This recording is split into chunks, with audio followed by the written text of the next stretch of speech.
All right, and we are live. Hey, everybody, it's Jason Blaha here. Thought I would sit down and do a current events and a Q&A for you guys and gals. I don't know how this is going to work today, right? Uh-oh, messing up with my super chat. Well, I don't know what that's doing. Don't know how this is going to do today because I had to do 2 live streams this morning before the vlog because it cut off. It had a massive error, and I didn't want to end it. I wanted to get in, another hour or so. So I did 2 coffee chats. We'll see if people get the notifications. I hope that they do. It's not letting me set a super chat goal here, so I don't know what the deal is with that. But hopefully everything, it says all my monetization is turned on for this. So there's no issues there. Good evening, Coach. You got the notification. Good stuff, David. Glad that we got the notification. I'll try to hit the super chat thing here later for the goal. But good stuff. So that means that it didn't penalize me for having to restart the coffee chat because that's been 3 pieces of notifiable content that hit this morning. Yet we still got it up. So that's good stuff. So hit like, guys. I'm going to briefly discuss the Larry Wheels thing. I got asked a lot about it. I decided to do a little bit of digging, reading into it since people were asking, and it's looking like we're not going to get a lot of info till after court. And the reason is because there's litigation. It's going to court. Dude, he's not going to be able to talk about it. Like his lawyer is going to tell him, shut his mouth, don't talk about it. Same thing with both sides, but it's looking like from what's been published, he signed a contract. Layton says sad time for Larry Steele, right? So based on what I am seeing out here, he signed a contract given his friend who invested in his business. It's looking like the guy invested $50,000 into his business. Right? 50 grand. That's a significant chunk of money. I don't care how much money you have. 50 grand's a sizable chunk of change to invest. And he signed a contract that he would get 3% of the monthly profits from the business. And apparently Larry didn't pony up. So he's taking it to court. Like this is going to court. There's going to be litigation. Now, this is alleged. We don't know that he actually stole it. So let's be careful about calling him Larry Steele's Layton. It's allegations. We don't know for an absolute fact. Okay. Guilty until found in. I can't get it right. Sorry, guys. I apologize. Man, that was a Freudian slip. Bad, coach. Bad. Innocent until proven guilty by a jury of your peers. Just like we have democracy, we have trials in here. The offenders are innocent until proven guilty. I can't believe I said that. That wasn't right, guys. See me actually blushing. I actually feel bad about that one, man. So I meant innocent until proven guilty. Guilty until proven innocent. In a court of law, right? You have a right to be judged by 12 honest men, just like I give you guys voting rights in here, for people who have to be sentenced for their crimes against the live stream, right?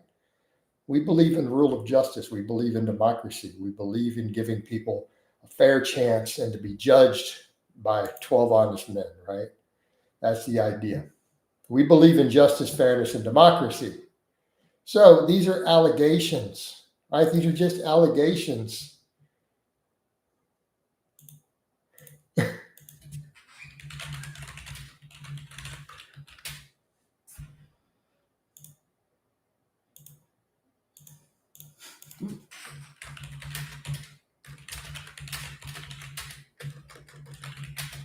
Give me a second, guys.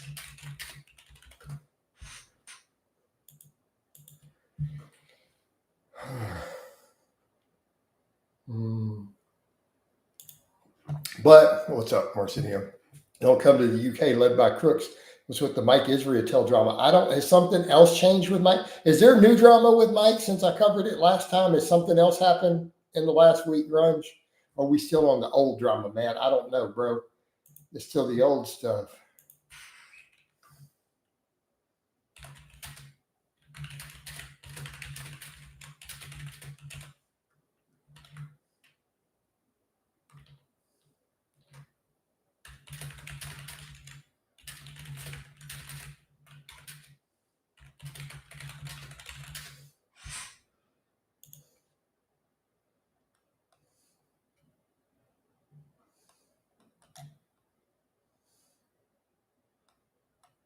Hold on, guys. Give me just a second here.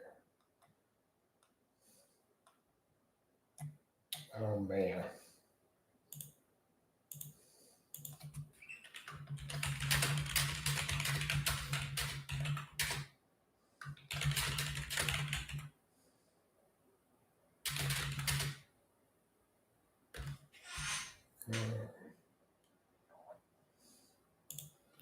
Oh, man. All right. What about I didn't really understand what Greg was making a big deal of. I didn't see anything that Greg said about it, man. All right. Last I heard, someone was claiming he had a fake black belt next to Mike Israel. He deleted comments or something. Yeah, I don't know, guys. I don't know. What happened with Larry Wheels? I just kind of broke it down already, man. So go back and rewatch the start of it, Felix. I more or less gave the spiel.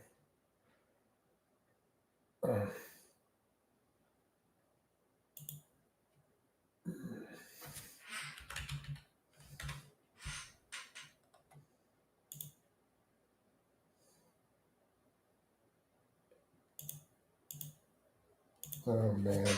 So in short, Felix, let me get back over to this then. I mean, briefly, because I already covered it. It's looking like breach of contract, right? It's looking like a breach of contract to where it appears allegedly one of his friends invested $50,000 in his business with the agreement he would get 3% of the monthly profits every month. And apparently Larry didn't pay up, and so he's suing him. He's taking him to court. You're not going to get a lot of info with a case like this until it's done. It's going to be pretty tight-lipped from here, though. But I mean, it doesn't look particularly good. But again, innocent until proven guilty by a jury of your peers, right? Any news on Ian McCarthy is getting on in prison? Has he gone in the showers yet? Hey, David, man, we're not going to get any updates for a bit. So the thing I will point out when it comes to felony cases in the U.S., in general, man, the trials move slowly. And this, as crazy as this sounds, for a first-degree felony type situation like that, it could take years. Okay, so in a worst-case scenario, he might not fully go to trial with full trials and everything ready to go for a couple of years.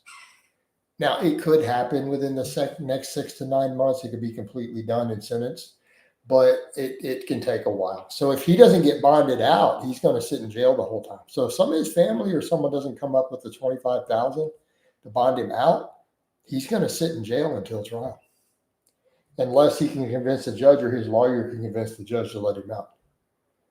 Right?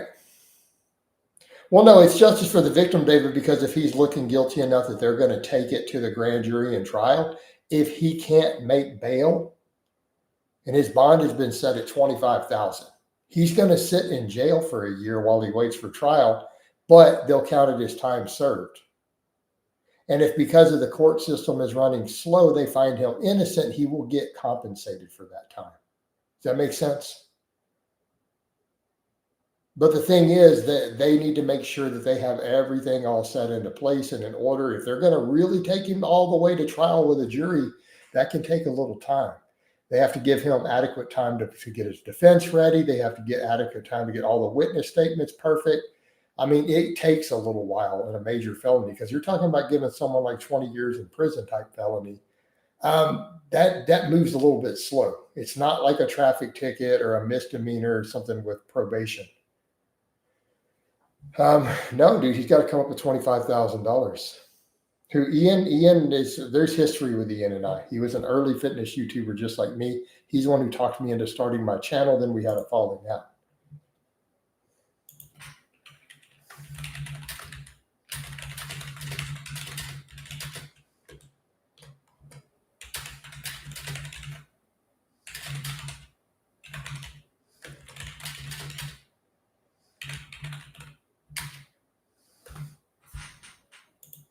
All right.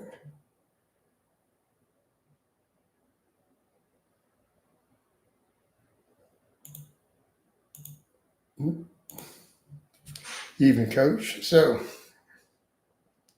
he can get bonded, but he needs 10% or some collateral like a nice car. Well, Ian at this point is is destitute. He was homeless and destitute, and was facing another DUI charge and had been evicted by his mother and charged with had a domestic violence previous situation there.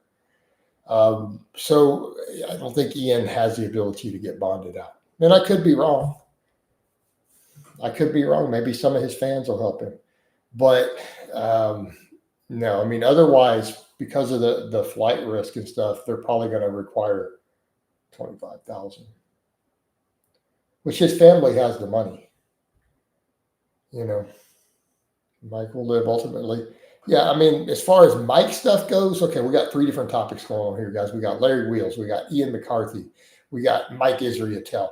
I mean, Mike's business will survive from all of it. Mike's business will survive from all of it. He's going to take some hits over some of that stuff. Mike will. Particularly, I think the biggest problem for Mike was Dorian coming at him. Like, to be fair, that hit harder.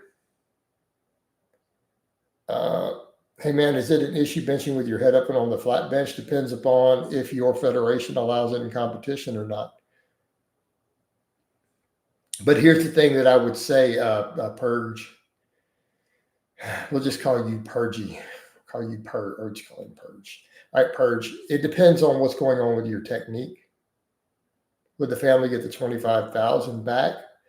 Maybe. Not if he. I guess it gets complicated. Not if he absconds or anything. So if anything goes wrong, no, they don't get the money back. It gets a little complicated. So I don't fully know all the details, especially in another state. I don't always know the rules over there in Georgia. But yeah, there's a chance they won't get it back. Right? Yes, you get the money back as long as it doesn't disappear and not show up. Right. So as long as everything goes right, I think if they pay the full amount, not through a bail bond company as a percentage, they do get it back. But if something goes wrong, he disappears, he's a no-show, it's a problem. Do they pay interest? No, they don't pay interest, David. They don't pay interest. Now, the way it works, though, here in Texas, for example, while you're waiting for the trials like that, you get paid. Right? You do get paid. If you're found innocent and you have to sit in jail waiting, they pay you, $80,000 per year prorated out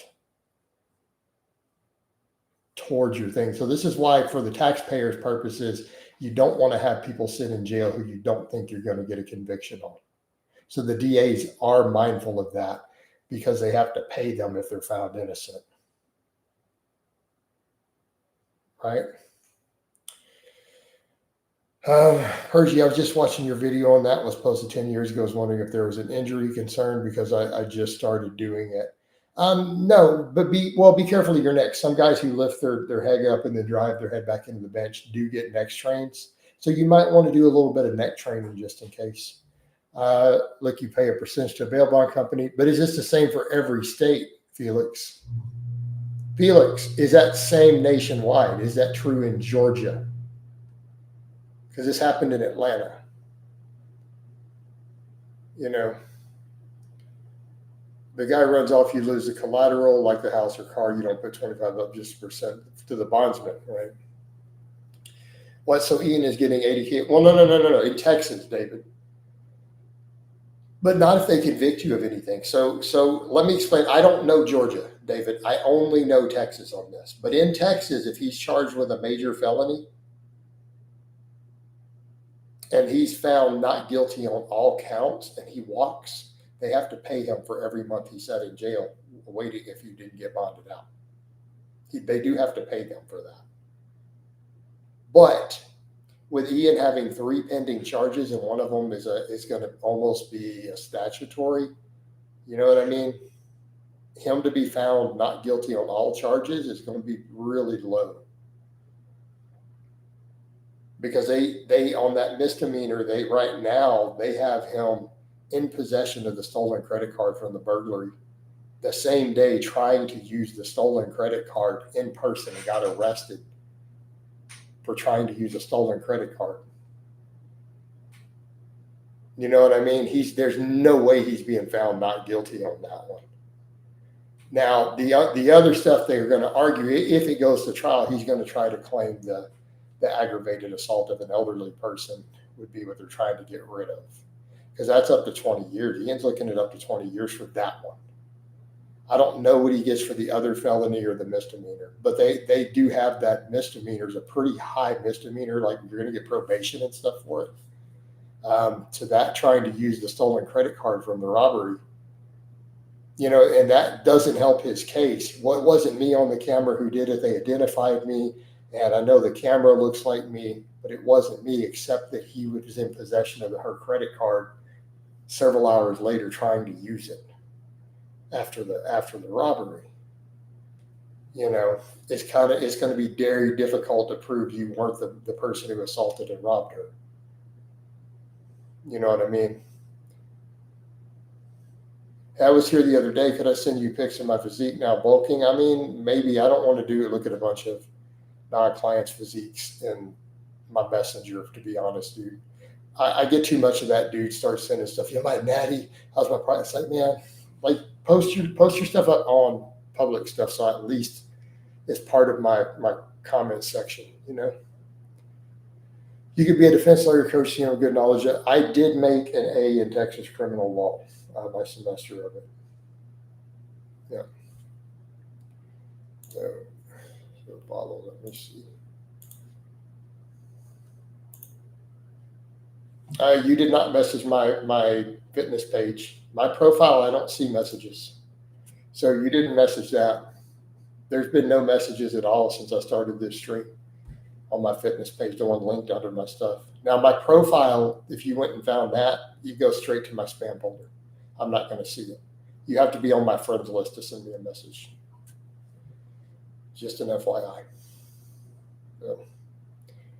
But if you're wanting to know how your physique's doing, you could always post up. I need to do maybe a physique progress thread for people on Facebook. What do you think?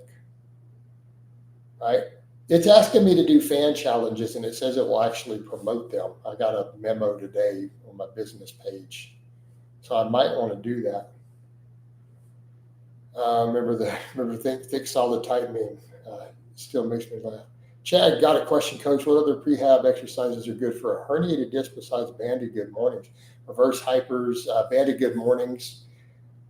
Honestly, I think for some people, well, prehab, not prehab, rehab. Possibly hanging, weighted hangs. So we used to have Louis do this. So there's a perfect example. Louis has multiple herniated, he has 2 herniated discs, right? Remember client Louis? We got him up to a 505 deadlift when he couldn't do 225 without pain. He has 2 herniated discs from like college sports. So in his case, before he got the reverse hyper, I used to have him hang a 25-pound plate around the belt and just hang from a bar, right? And then I would have him do high rep banded good mornings when he was driving to go see clients and stuff. Because he had a lot of drive time to see clients and sales and things. So I used to have him do banded good mornings in between. Like he'd stop and do a set of banded good mornings. But that combo works. And then when he got the reverse hyper, it was game on. So that's stuff to think about with your people, Chad, because I know that you coach full time, and you do gym coaching. So we already know you're going to get a lot of busted up older people. Like in your line of work, we know that's going to happen. So I think those tools all help. But stuff to where you get them into traction. Right? Getting people into traction is just good in general. All right.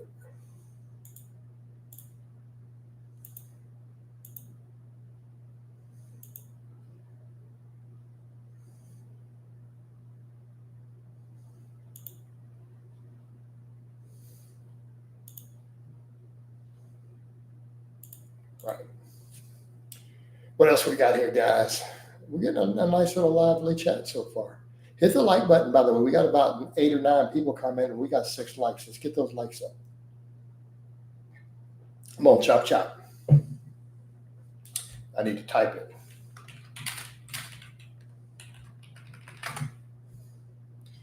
tell him with that like button. Coach got to type fast. All right. I've hit the like. I know you hit the like. David, we know you hit the like, bro. You always on top of it, right? If you're the first one in the chat, I see a like instantly. We know you hit the like, right? There we go. Now they're coming up. That's better. All right. Vote to kapow people that haven't hit like. David calls a kapow on everybody who hasn't hit like. I hit the like too. Raymond's on top of it too. That's right. Thanks, Coach. Here's another one. So Chad, we should do a round table sometime, dude. We should sit down and do a round table sometime. Like legit, because we did a call once when I was doing my walking. You jumped in before, and we had pretty good Facebook Live. We should do a sit down, a coach chat one day. I need to ground some dudes up again. Like remember what I did when I got Lewis in? Not necessarily bring that whole crew back. When I got Lewis in and we did a little coaches round table, because Chad's a strong mofo, right? Like Chad's a real lifter. Like he's not, dude, he's not some clown. But let's get over to the thing. Thanks, Coach. Here's another one. Any prehab exercises for shoulder impingement, but the pain is only when chest shoulder pressing with slight elbow flare.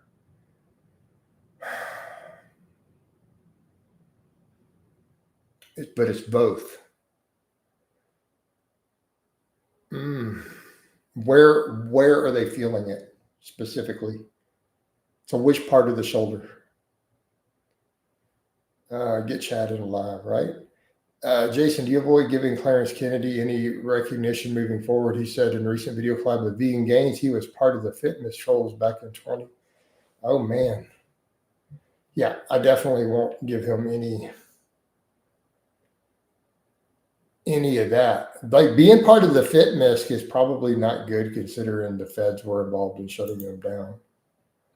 Like, then again, he's not in the U.S., so,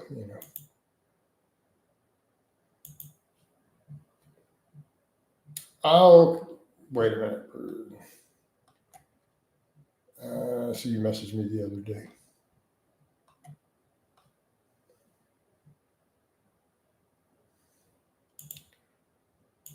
So what I ought to do, Persian, I ought to open a thread for physique updates. What do you think? All right. I might open a thread for physique updates from followers who want to do that. Would you post in one of those if I did that? I feel like I could do that and make it a sticky.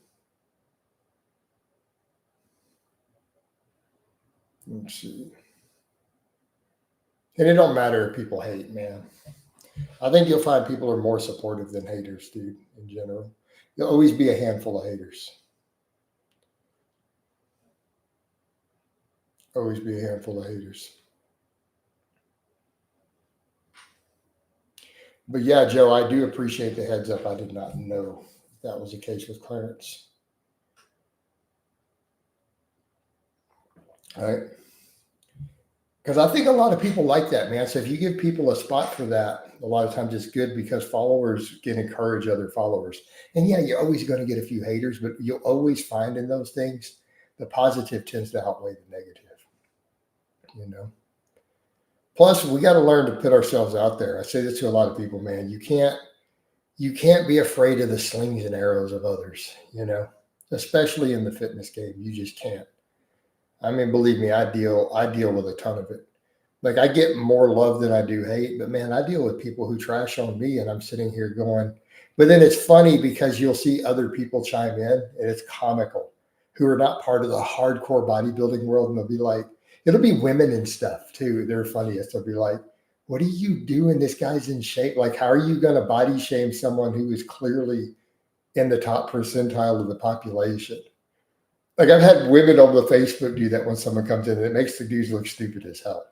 They're like, what are you doing? He's easily in the top percent.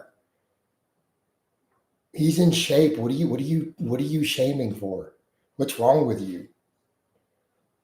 And then when women call dudes out on it, it's funny because the dudes look so stupid. because it makes them look like chicks. They're just like, oh wow, you're body shaming another man. Could you delete the photos I sent them? I didn't save the photos. So follow you. You can delete those also yourself, I think. So it's not like anyone else has any access to my page at this point with that at the moment. And you have to have a physical key to get in there. Like my password alone isn't enough to get into my Facebook. You have to have one of my keys. So, and nobody's robbing me at gunpoint to get one. So you're very strong, Jack, looking even if you're a younger coach. Appreciate it, Felix.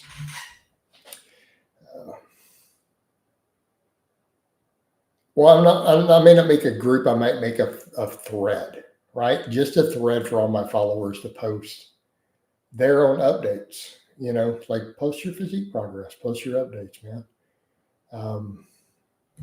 I think it might be a positive thing. I was looking for ideas earlier because I just got a message from Facebook saying, "Hey, if you start a follower challenge, we'll promote it." So I'm like, man, what should I put in there? You know, like one of those things where it's like a fan challenge. I want to open a new tab because it's asking me to do one. And again, they're going to throw it into promotions for free because I have a business for my business page. It might be worthwhile. So yeah, I might open that up, follow and you could hop in there if you wanted. I would submit photos, show my minimal abs. Yeah, it's all good, Felix. I mean, I've done different stuff like that on there. I've even used to do threads every now and then. I should start doing that again where people can post their business pages, right? Because it's free advertising. And then followers on my page can cross promote their own business. Can I get general advice based on pics? Nothing crazy. Well, it depends on what you're trying to get. I mean, you obviously lift, but I mean, I would almost ask, what are your goals? What are you trying to get to? All right. How tall are you, by the way? Because you look tall. Like you look like you have that taller build. So I guess my questions would be like, what's your height, weight? What are your goals, man? If you want me to give you advice. Hoping today my pec holds up on benching, coach. I'm a little nervous. Felix, what are you worried about, man? Hey, Roland, I didn't see your question. It might have hit the spam filter. I saw you wrote question, coach, and then it just does this little post. I didn't see any other posts in between. So something might have got filtered out. It's before and after on average height. I just want to be jacked. Okay, well, you clearly lift and have a base star to follow. My advice for you from where you are, just focus on lean gains, honestly. Like if you want to be jacked, I would just slow lean bulk from where you are. Right? Just slow lean bulk. And just keep building upon the frame that you have based on what I see there.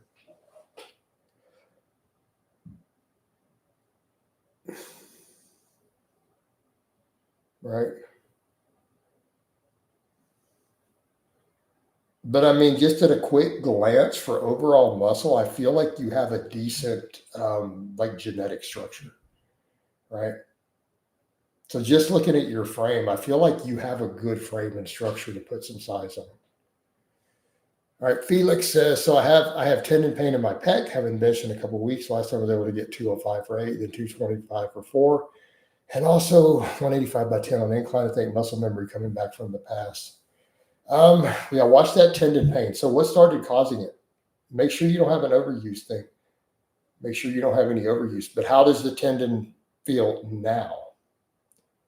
Because if it's still hurting, you're going to need to assess that a little bit better, bro. Be careful of that.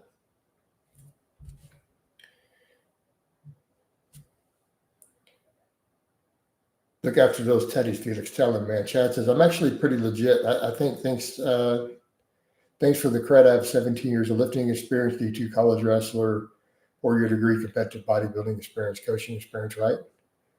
Yeah, I mean, Chad, you're a legit coach, dude. Like, I have no doubt about that. Just based on my interactions with you and what I've seen, like, you know what you're doing.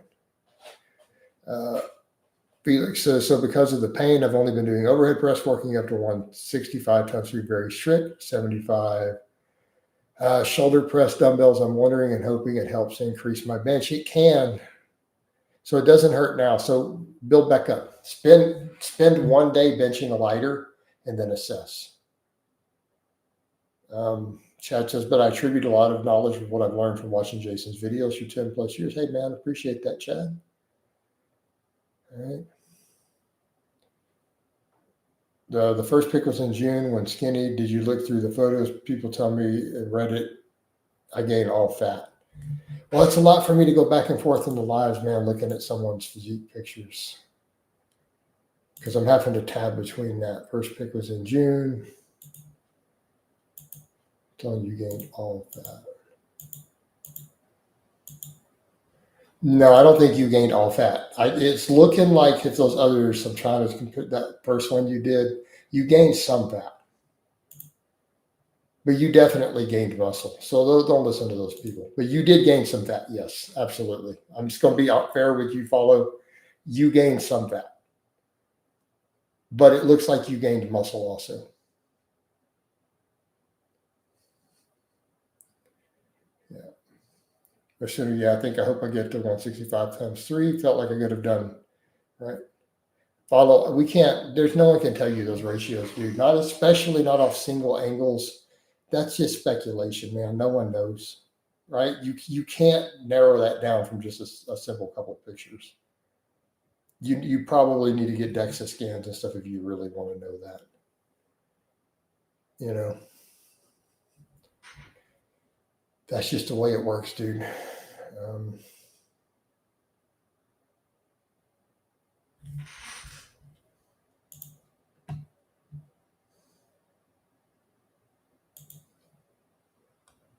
Okay, let's see how's Alex doing here.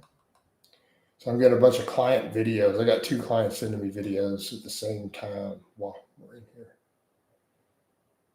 We got Alex and Philip. Probably 275 plus.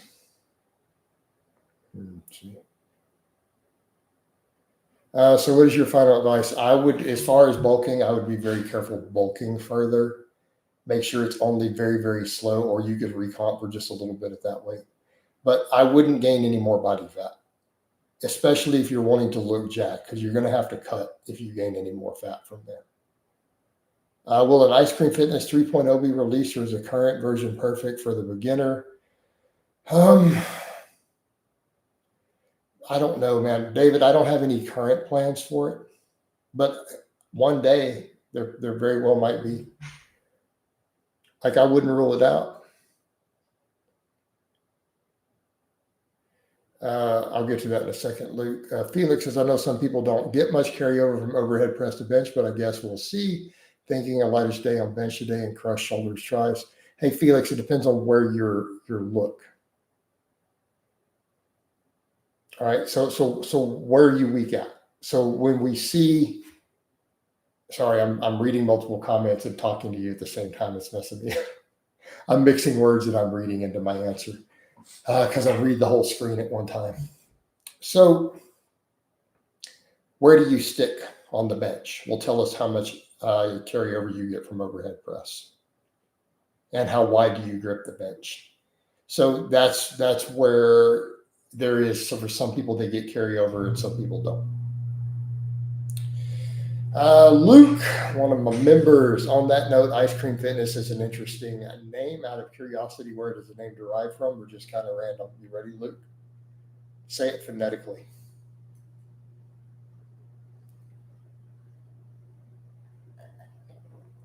Ice Cream Fitness.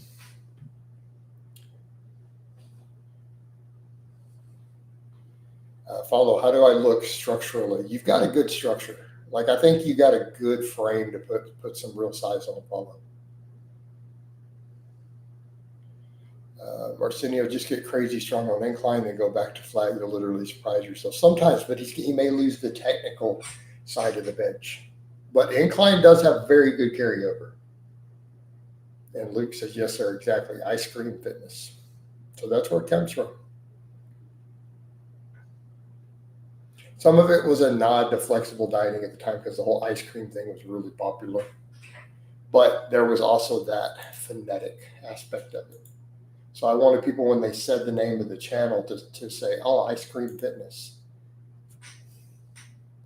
Hard not to cut. People make fun of me, right? Well, you could recomp from where you are. Chad says, I think Ice Cream Fitness 2.0 is perfect. Yeah, I mean, I feel like for people who couldn't recover from the 1.0, the 2.0 does a pretty effective job. You know, the argument some people have, well, it's a little too low volume, but is it really? You know, not for people who don't have perfect lifestyles.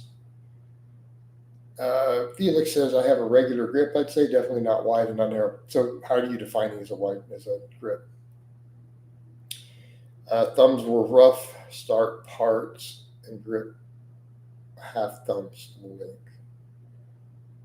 So wait, so you're telling me where the smooth is? You're half a thumb from the smooths. The smooth's in the middle. That's very much a closed grip. That's very much a closed grip. It's not super closed grip, but we would still count that as a closed grip bench. So you may not, unless you stick right off the chest, you might not see a huge carryover from the overhead press. So Felix, let me put in perspective. Where do you think I grip the bar right now on a bench? So when you saw me do the 350, or you see me do when you see me do the 225 for 19 the other day, where do you think I'm gripping the bar? And a lot of dudes, because they don't realize how long my arms are, they don't realize the wingspan, like, oh. So I'm at the limits of meat legal. So I put my pointer fingers on the rings when I bench right now. Right? So the rings, like you see the rings at 32 inches apart, I put my pointer finger on those.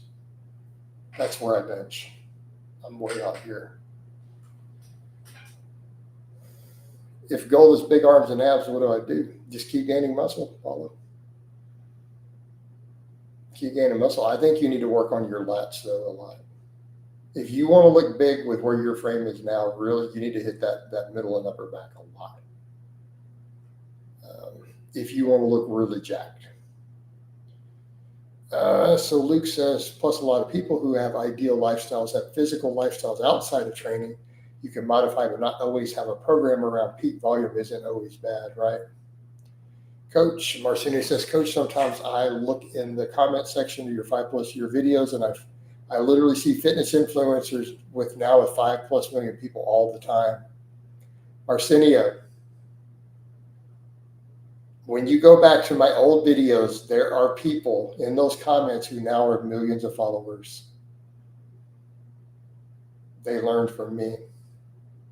And where's the now? Where's the respect? Unfortunately, I know. I see them myself. I know.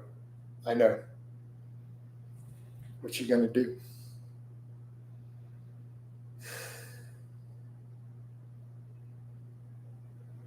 At least I always gave a nod of credit to the people I took the info from, didn't I? Where's the recognition? No, seriously, how many people who do I drop their name when I discuss their approaches? Right?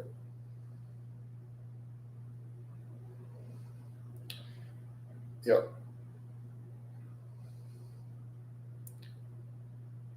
Yeah, I did choose Coach Joe Fraser.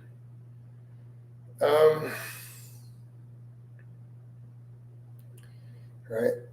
Massive impact. But how often do I drop names and I say, I learned this from Louis Simmons' work. I learned this from Louis Simmons. I learned this from Dave Tate. I learned this from Boris Shako. I learned this from Dan John. I learned this from Alex Viada. I learned this from Chris Duffin, Christian Thibodeau. I've dropped every one of those names. Every one of those names, man, I give credit for their work, the things that I borrowed from them. David is calling for a kapow. So, David, what is your reason for the kapow on Cutie Pie? Mike says, Jason, you're the biggest dork in the world. You guys want to put a vote on him too? So we'll let you get back over to Cutie Pie in a minute. But we got Mike. Mike, your mama is the biggest dork in the world. What you got now?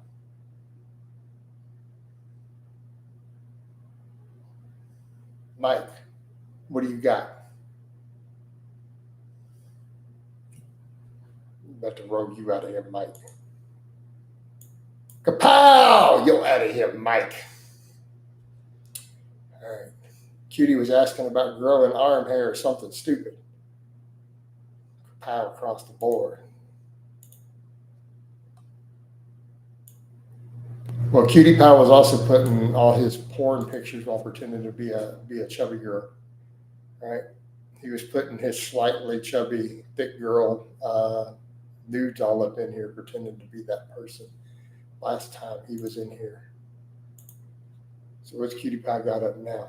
Oh, it's the same girl. You just can't see her boobs. Kapow, he needs to read the Bible. So the vote is up then. David is called for a kapow on Cutie Pie. David is a paying channel member. He gets these sort of stuff on new people like this coming through. So the vote is up.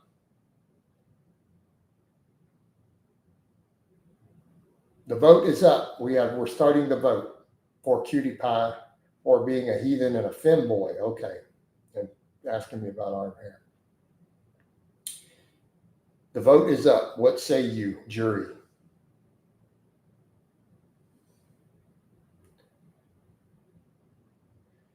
Luke says you also give credit to current people who say some dumb stuff about you when they do good, like you call Alex out for above the knee rack pulls. You give him credit where it's due. Exactly. Right? And he was always in comments when he was a kid learning from you, even though he doesn't pay proper homage. Exactly. All right. Marcinio called for a kapow. Anybody else calling for a kapow?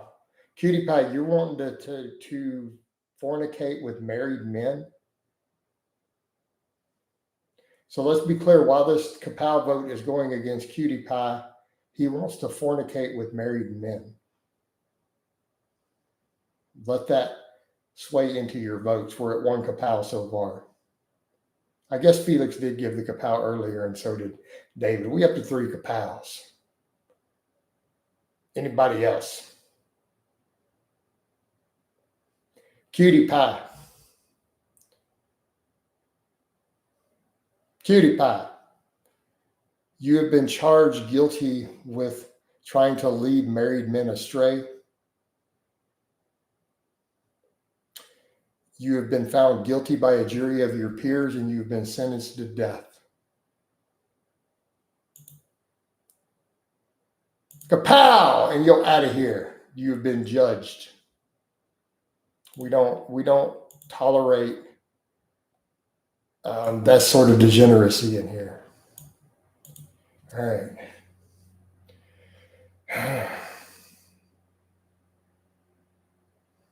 All right.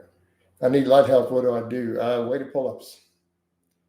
Helena, what are you talking about? That we ban that person? We don't put up with that sort of stuff. All right. We don't put up with that degeneracy in here. In the words of StarCraft, Protoss, power overwhelming. Hey guys, I'm gonna be right back. Give me just a couple minutes. We're strictly talking no burrito. Be right back. Hit like and ask your questions.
All right, we back. All right. You're late. What happened to Larry Wheels, man? We covered it in the whole first part, man. Tim Smith. Hey, coach. My pre-workout meal consists of white rice, a canned tuna, broccoli, lentils, soy chunks, and a bit of ketchup on top. Would you say that's good? Seems a little complicated, man. I don't know about eating tuna every day. So what are you trying to do with all of that? I don't know. I don't do pre-workout meals personally. I train fasted. Pre-workout meals are very individual. What do you enjoy? What do you tolerate? What works for your digestion? All right. Impingement pain from pressing starts at the end of the clavicle, shoots down between front and side delt. Oh man, I don't know. Yeah, I would need to work with that one in person, Chad. That one's too complicated for me to answer in a live stream for your particular client there.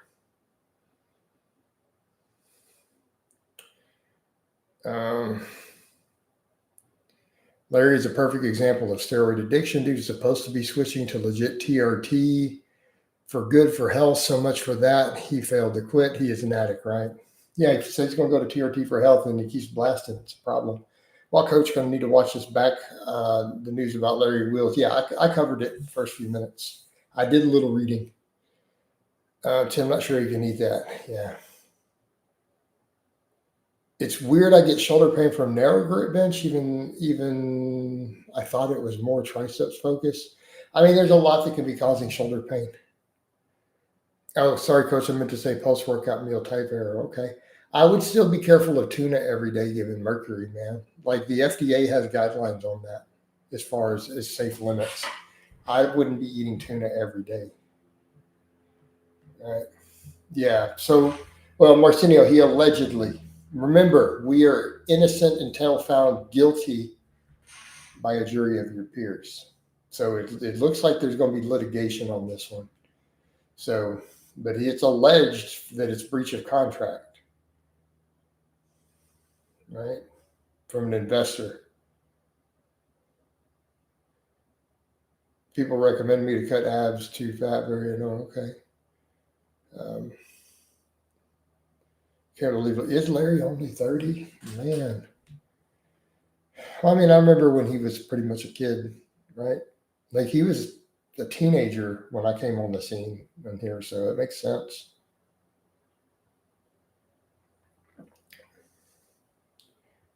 He came through young.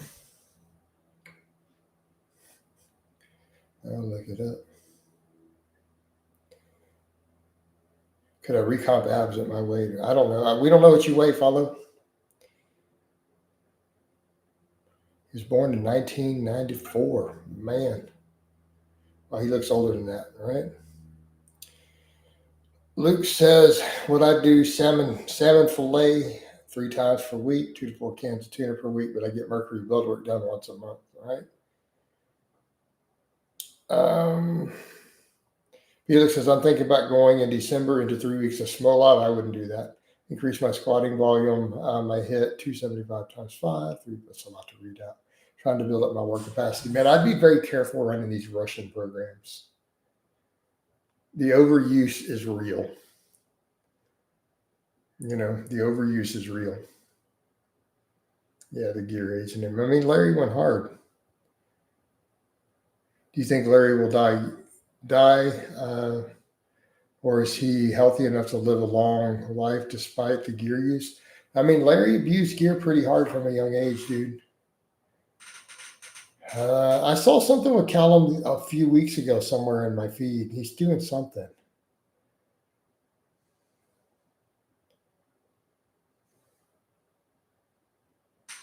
Yeah, he sold a good chunk of his life for millions. It's a done deal. I mean, keep in mind the context. We had to remember the nose bleeding stuff and the bleeding on camera. You guys got to remember how much gear Larry was using as a minor. So again, guys need a context. You guys remember what his self-admitted stack was in high school? Anybody remember? Larry's 30 now, but he was juicing since he was like 16.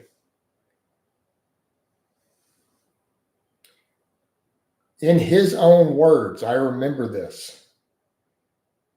When he was still in high school as a minor, he was not an adult. He was running, and I quote, 1.5 grams of testosterone a week and 150 milligrams of anadrol a day. At like 16 years old.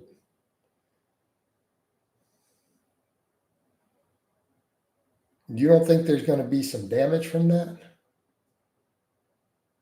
To be fair, Larry looks more healthy, definitely looks healthier than Konevsky. All right. So anyone who knows anything about gear, remember those human clinical trials were only on 600 milligrams. We don't have human studies on more than 600 milligrams of testosterone. But Luke, that's before the orals. The 1.5 grams is just the test. That's 1 gram of orals a week on top. 150 milligrams of anadrol a day is over 1,000 milligrams a week. 50 a day is 150 a day is, to be precise, 1,050 milligrams a week of an oral on top of it. I know guys like that too, Luke. We all do. But our context,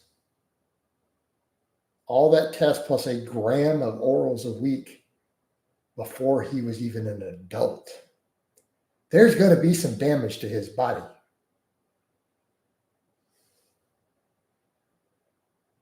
Right? There's going to be some lifespan shaved off for that, especially starting that young. Because here's the thing. You are capable of causing atherosclerosis at 16. Right? People think of as the accumulation, over time, but 16-year-olds can get arterial plaque.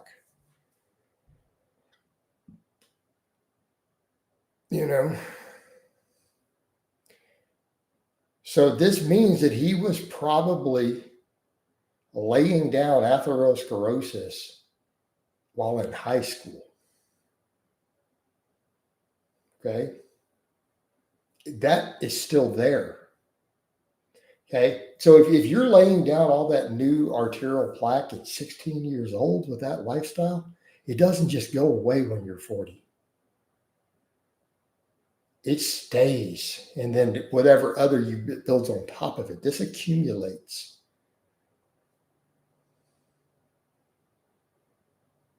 There is no consistent way to remove atherosclerosis once it hardens.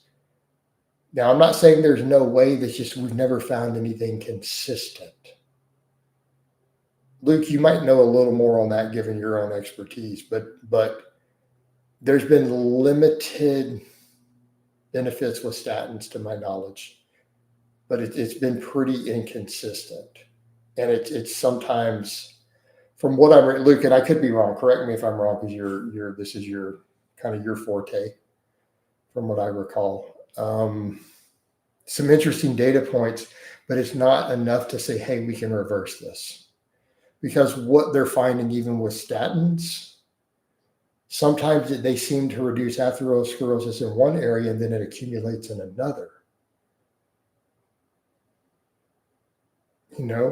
So that's not consistent. It's something, particularly if your diet's really dialed in. Let's say you're losing body fat while you're taking a statin. There does seem to be some places, right? Yeah, the vitamin K2. So I saw some stuff on mega dosing, but it wasn't consistent. Right? It wasn't consistent from study to study. So you've got to look at that and go, guys like Larry started laying down that damage at 16 years old, right? That's all accumulating. That's a really young age to start putting down that plaque. That's a real young age.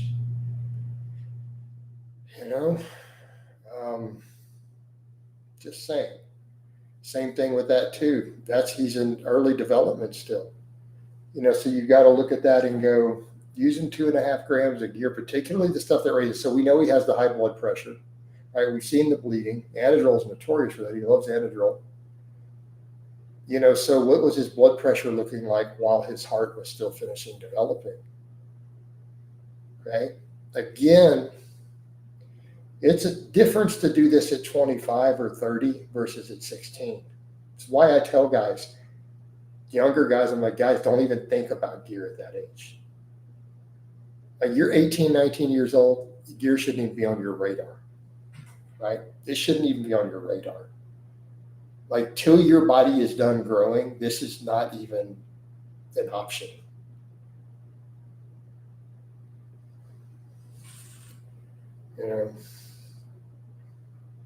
Yeah, Sam is going to have issues too.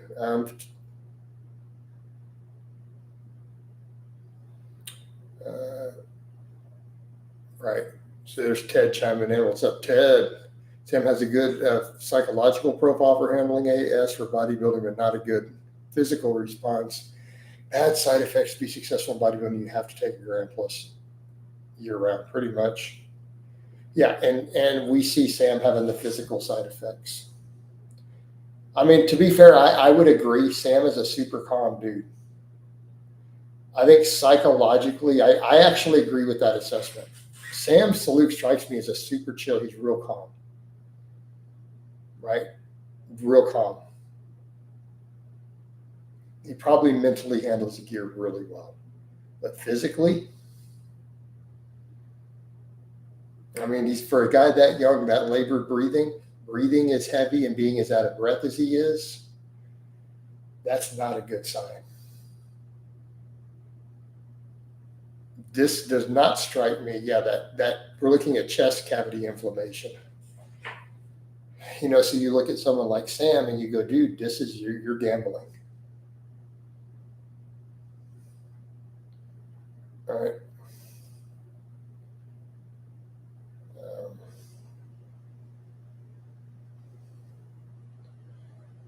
Felix says these guys could just use 250, 350 milligrams of test and at least not drop dead and get too solid. Exactly. But the dudes don't want those slow gains, man. All right. Luke says if he keeps it up long enough, though, and in my words pushes the more neurosteroid pyramidal effect compounds. Yeah, any of the stuff that's going to cause what are we looking for? Things that are neurotoxic, right? 19 Norse, yeah, all the 19 Norse. Trend, Nandrolins, he likes 19 Norse already. Luke, you can tell.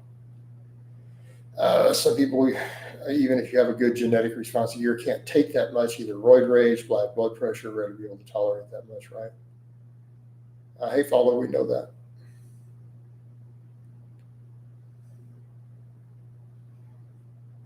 Right. So what we're looking at is any of those substances that are going to cause a high neurodegeneration effect. It will be a problem. Right. Take enough trend and everyone has mental problems. Not a question of if, it's a question of what your dose is. There's a threshold where trend will eventually make everybody crazy. I'm saying that as a coach who's been in this game for 25 years.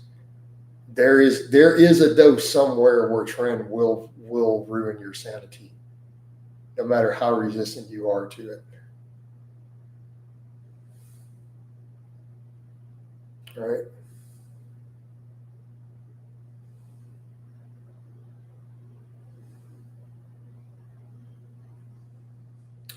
I would never even go close to 500 if I was one of those guys. If anything, do 200-ish or maybe a little Anavar.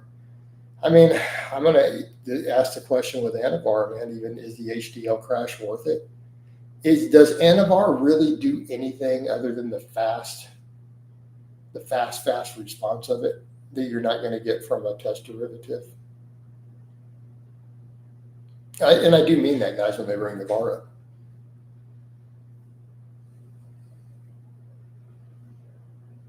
Because as mild as Anavar is on other things, man, it will still crater your HDL. Almost any dose of Anavar, and your HDL is going to rock bottom, especially if you already have a high androgen profile for using testosterone and other stuff. I always see every guy who uses Anavar, it's in their stack, their HDL always drops super, super low. Again, just a data point. And Luke has a good point. So, I mean, I would say, so that's your concern with Anavar. Anavar is very mild in a lot of ways, but that HDL hit, especially if your LDL is up,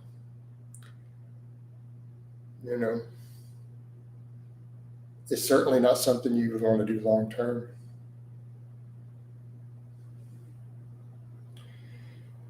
Luke, yes, some people moderate dose might make one person snap and ruin their family life and relationships for their first cycle. Another might take years, but it will win if you keep taking it, especially stuff like the trend. That's why I do remind guys, if you're going to do anything beyond testosterone, you need to really think it through.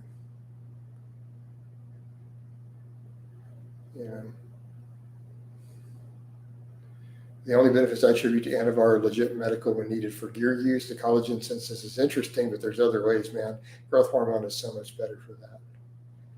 He said, yeah, that's true. My buddy is on VAR from the doctor, actually prescribed. He was on 250 test in his lipid state, but how much VAR is he on? Is it enough VAR to really matter? Dudes will be like, I'm taking 10 milligrams of VAR. It's like, come on, dude. Do you really think that's mattering a whole lot? You could have just thrown another 100 milligrams and tested. Just saying. And don't get me wrong, I like VAR, but you are dealing with extra side effects. Just throwing that in. Fraud isn't really a crime. Are you sure fraud's not really a crime? Larry Will said himself it was a physique that got him millions of subscribers, right? Yeah, bioidentical HGH. Yeah, the strength as well, but that came from the gear too. I think he was on 30. Okay, so 30 VAR plus 250 test and his lipid stayed normal. That's actually good genetics for that. So he's actually relatively resilient in terms of side effects genetically. Yeah. 50 plus real Anavar though, man.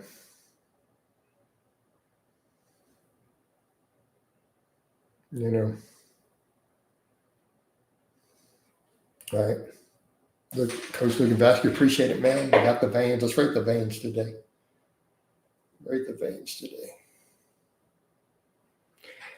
I'd make the case, though, even 300, though. For most dudes out there, do they really need to push the test past 300?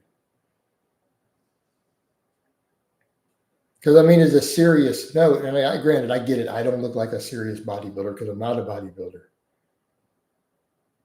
But, I mean, all joking aside, like, do you guys actually think I'm on 300 plus milligrams?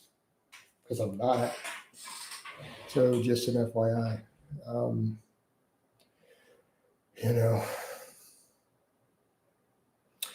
Tim, I could make all sorts of statements, but honestly, the veins are very heavily genetic. Do I do conditioning work? Do I do GPP? Do I do these things? Do I eat a lot of potassium in my diet? Am I carved up heavy right now? Yeah. But honestly, I've always had vascularity. It's just largely genetic for me. I mean, I hate to tell you guys that, but it's true. It's not my magical training. If you got lean enough, you would pass as a bodybuilder, Jason. I mean, I would. I would if I got quite a bit leaner. High amounts of test and VAR aren't good because they compete for androgen receptor saturation. That leads to more. No, not necessarily. No, it's not going to beat it out for androgen receptors. VAR is not. It's not like tren in that regard. I know too, if anything, a little bit of VAR may slightly reduce estrogenic effects with testosterone.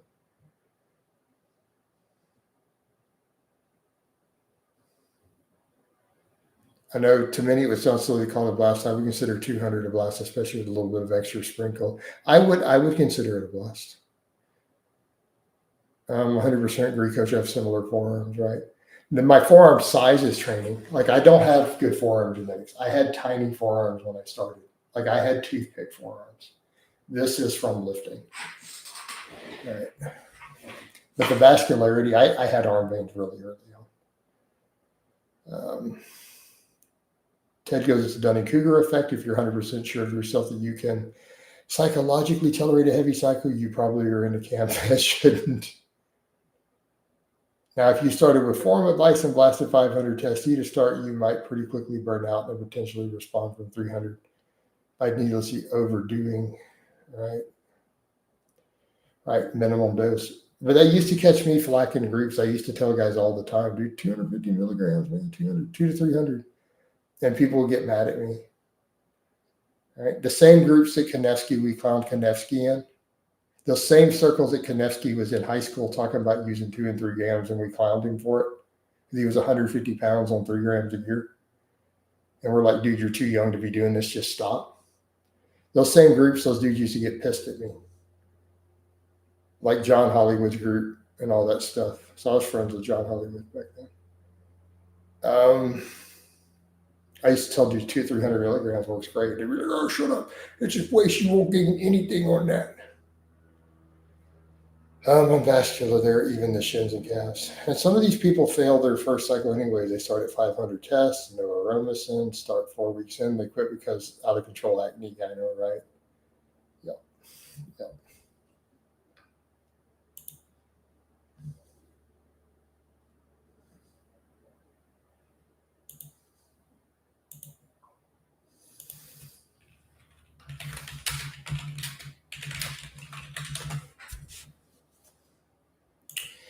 You know.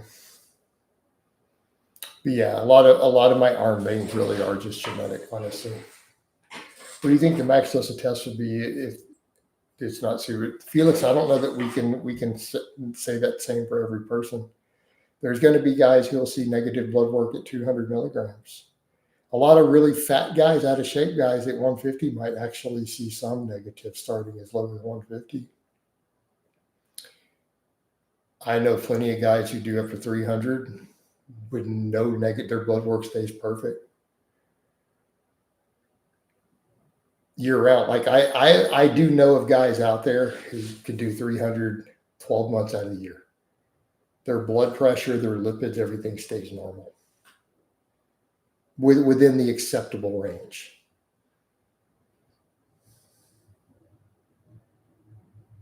I know a decent number. I do have one personal friend who runs 500 milligrams all the time without an AI, and his blood work stays within reasonable levels. Is it perfect? No. But do you look at it and go, is he still a bit healthier than the average American? Yes. Like, you're looking at HDL a little low, LDL's going up a little, he maybe gets a little blood pressure elevation, but it's not bad. It's not like where you're like, oh man, you're in trouble. Right?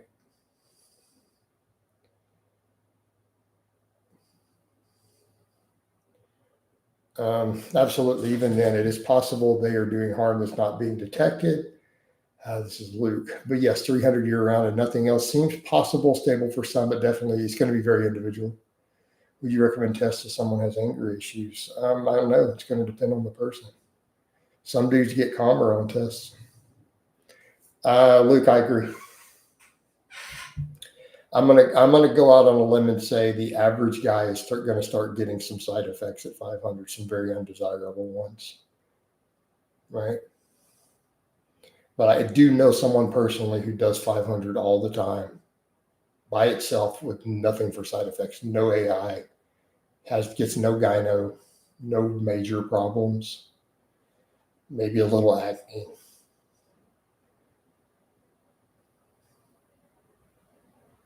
Right. To be fair example, if your high blood pressure test could make you calmer just in general, right? All right. So it's going to depend on the person, man. And keep in mind, different anabolics have different side effects for different people. Mental side effects, right? I think the author assumed if you're hereditary, you have Schmigel-Tier genetics.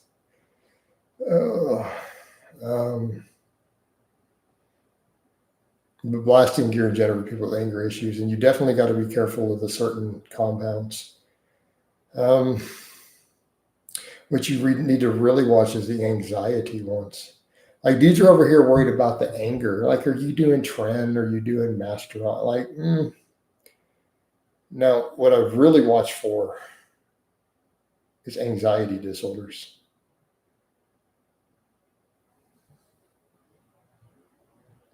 Run any stack that crashes your E2. Run too much nandrolone.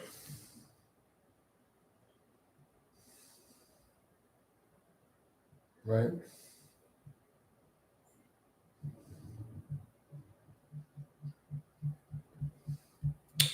Right. I think the anxiety and instability is where a lot of the emotional outbursts come from. Yep. We see that with the 19 Nors a lot. Right? We see that with 19 Nors a lot. We definitely see anxiety or paranoia. Do paranoia, trend paranoia.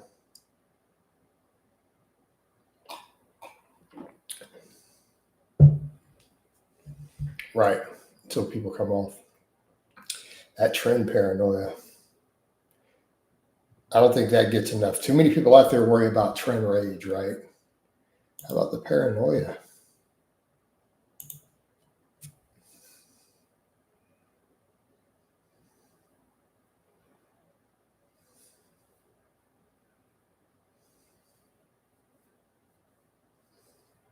Any of the dudes in here done trend? Can we get a show of hands? Right. Again, coach with a long history in the game.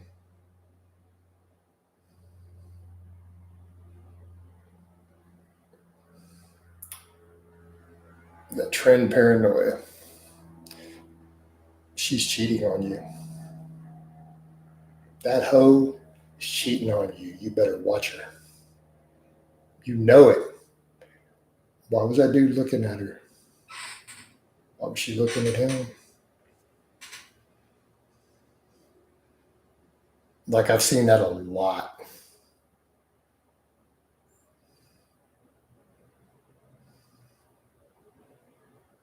Yeah. So very common. So BMW, you've messed with trend then, okay? You ever got that? I hear this from a lot of dudes. You knew that your girl was cheating on you, but you were on trend.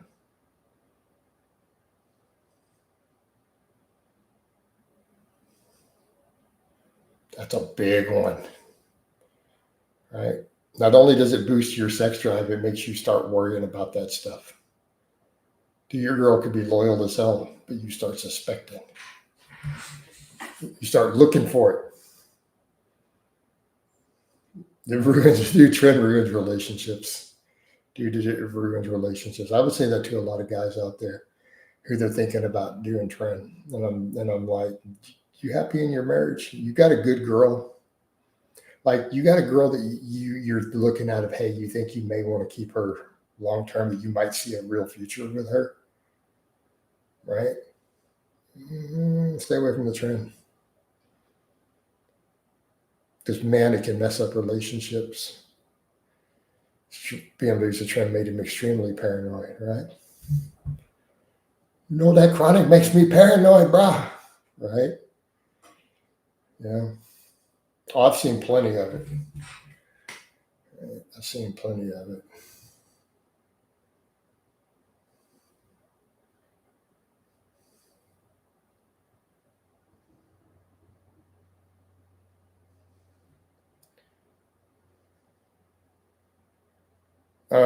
Shane, you do know I'm from Texas, right? I was born and raised in Texas. What are you talking about? I only lived in the UK for 3 years. I was right back at home, man. As soon as I got back to Texas, man, it was just like I felt back at home. Me and my best homie, we went out for a road trip my first few days back. Right.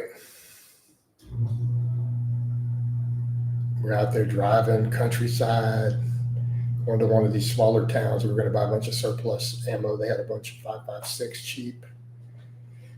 We went for a nice little hour-long trip out of the city. Beautiful countryside again, cows. Oh man, I felt back at home immediately. Like that was one of my first real memories coming back. He's like I'm home like 3 days. Like, dude, let's go roll out there, man. I got the sale, dude. Let's go run out there and grab all these cases of military surplus ammo. Like, so we're out there, rolling out there. Back to the places I knew, because I used to make that same drive all the time, back and forth between the Bryan College Station, Dime Box area, and Houston. I've made that trip hundreds of times in my life. So, it's kind of like it's just back home at that point, right? It's like, man, it's the first time I've seen sunshine in years. Right? Across a green grass field, driving down the road and seeing cows out eating grass in the field.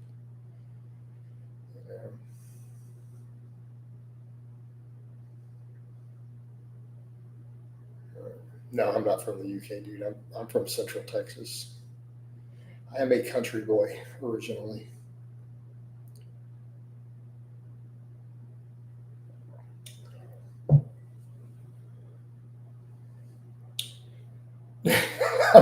Dude, it is. I'm no offense intended to my British followers. Man, I spent 3 years in your country.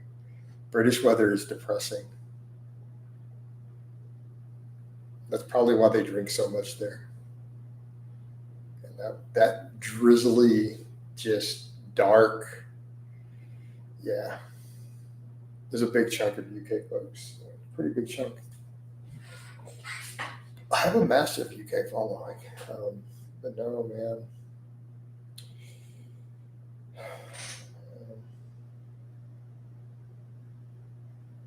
My family used to have a ranch in the Brenham area. It's beautiful. We were up near the Brenham area. Texans are proud of you, man. So that was the Brenham area. What I'm describing, right? Well, you already said, Brady, you already knew. You already knew what I was talking about, based on that description. You already knew, homie. Yeah. That was the Brenham area.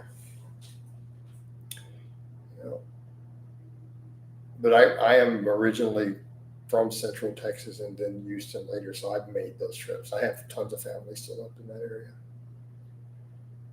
My dad's family is massive. I have like 20 first cousins on my dad's side, just to put it into context. I have 20 cousins.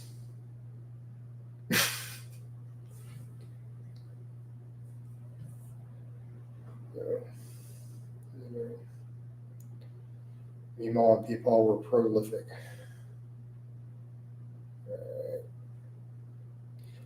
Sounds like a world record. Carmine, Texas. I don't know. Where's Carmine? Give me a second. I want to go look it up, man. Hold on. I'm not knowing that one.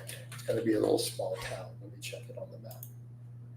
See if I've been through. Right by Ledbetter. Okay. Oh, just so north of Round Top. I've been through Round Top. Just north of Fayetteville. It's just not far from the Ren Festival stuff. Yeah, I've had lunch in Round Top. Of course, Giddings. I know Giddings very well. So it's just down 290 from Giddings. Oh, it's a little tiny little one stoplight town. Right. One stoplight town on the way to Giddings.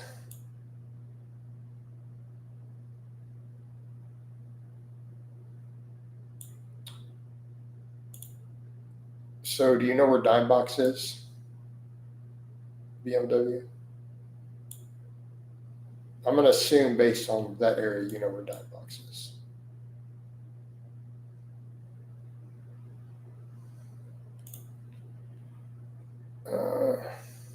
You ever been to the shack outside Lagrange? Right? I need to learn that song. Besides SoCal, one of the best climates and geographies. Yeah, that's a big family, dude. Yeah. Now, my dad's one of 7 kids. My dad's one of 7. You know, people Blaha had a lot of kids. I told you she would, Limitless. Limitless is back in here. He's going to talk to us about Lucy. Coach, I told you. Did I not tell you? I told you this. It was blaringly obvious to me. All right. So I spent the first 7 years of my life in dime box BMW before we moved. I was spot on. I told you, man. Lucy Coach wants to close the deal. She wants a relationship. She doesn't want you to be. She wants you to be her little spoon full time. There's a lot of there's definitely some excellent. There's a lot of barbecue everywhere. She bailed on Nona November in 10 seconds. She folded, right? Did you fold her like laundry, though? That's the important thing. You can't be letting her make you the little spoon. You got to make her the little spoon, bro. You got to search your dominance in the bedroom. All right. But how are you going to get to Texas with this Lucy Coach situation? What do you mean you're out of Viagra? Dude, you can't get it up without Viagra. What's the problem, man?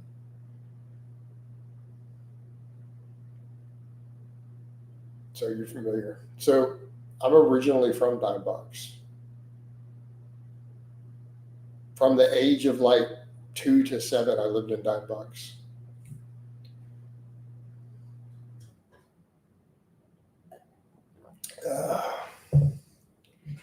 Michael Rusk. Hey, Coach, do you think there'll come a time there's no stigma around admitting your own gear? I think you'll see more and more of it being less an issue. The problem is that everyone expects you to be crazy jacked if you're on any gear because they're so used to the crazy amounts as being the guys on gear. I see guys in fitness groups all week clearly juiced out of their minds, but none of them will own yeah, we see that a lot, don't we, Michael? On Facebook, yeah, because you're on Facebook. I know your name from Facebook. Oh, yeah.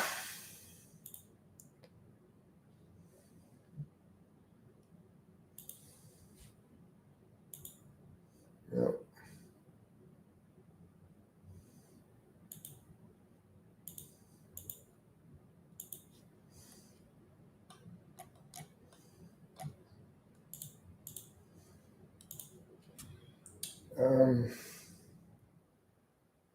You live every day. Yep. Most people don't realize that probably close to half of all of gear users, if not more, look like an average guy at the gym who is sub-natural limit. Yep. I would say at least half of gear users, you think they're below their natural limit if you see them. Absolutely. And I think that's a completely fair assessment. And I would make the same observation of having talked to many people in person about their gear use over the years at gyms. Right? Absolutely.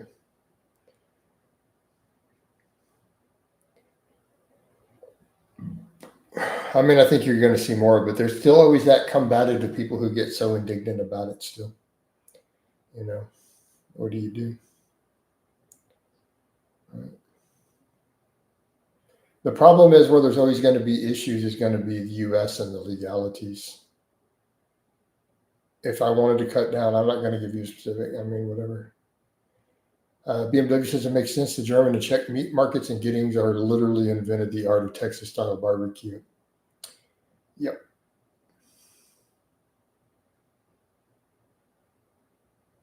I don't know, follow a pound or two, a couple pounds. Hey, follow at this point, man, though, it seems like you're wanting one-on-one consultation stuff, not all that. Yeah, I'm very familiar with those meat markets and Giddings due to my own childhood.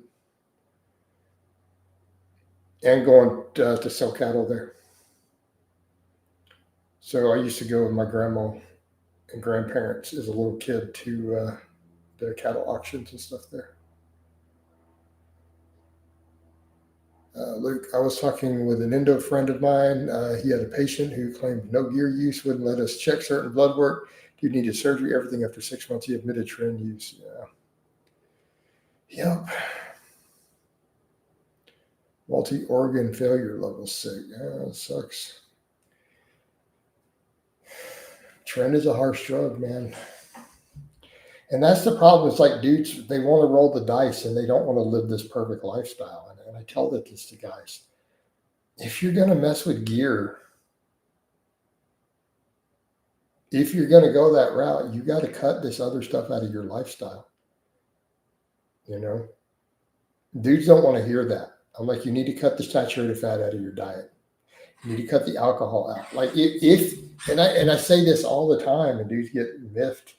They get pissed at you. But the reality is, once you are using anabolics, you got a round in the chamber with Russian roulette.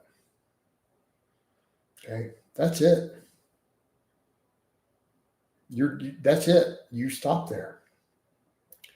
Like I would say that to anyone, if you're going to be mature about it and you're going to go that route and you're going to do this, even in modest amounts, you've got to think in those terms of going, you're already on gear. You don't get to eat saturated fat. You don't get to eat butter. Oh, it's only a couple pats. It's only, 200 calories of butter every day. You don't get to think like that anymore. Oh, it's only one night of drinking every Friday night. Like that, you can't live like that. That's it. You've got your one variable. You don't get to stack them. Because if you do, that's exactly what you see. Dudes are like, man, I'm having organ failure. Well, yeah, because you're doing other stuff that's harsh on your kidneys. You're already on trend. That's it. You get that one card. And we see this all the time. People are like, well, I know this one person who had this one bad habit and they lived to 80, blah, blah, blah, right? Right? We know this. But they only are playing their one card.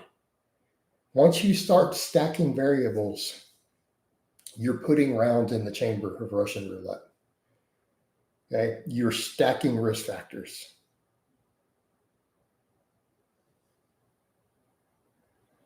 And once you're going to cash in that natty card and go with gear, you've got to be responsible.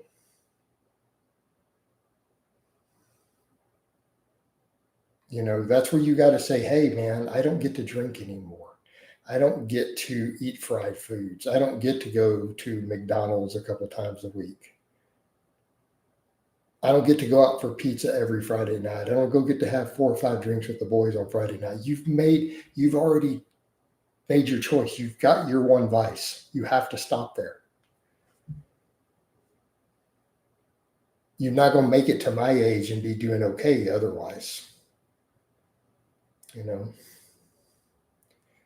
But yeah, I agree with Luke. Using recreational party substances as a young adult probably won't end most lives. It might, but it probably either will some gear. But the combo, exactly. So dudes, they start stacking these risk factors, man. And I'm not telling everyone you have to live a perfect, clean life. You can get away with a little bit of risk. You can get away with a little bit in your life. But you better pick and choose them carefully. And you can't start stacking them together. Okay? You can't. You're going to pay a price for it.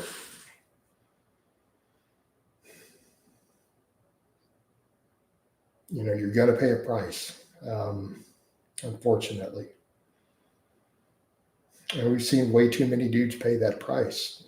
Why do you guys think I obsess over eating so clean in my health and saying, I can't blast a bunch of gear. I have to just only, I can't do this. I can't do that.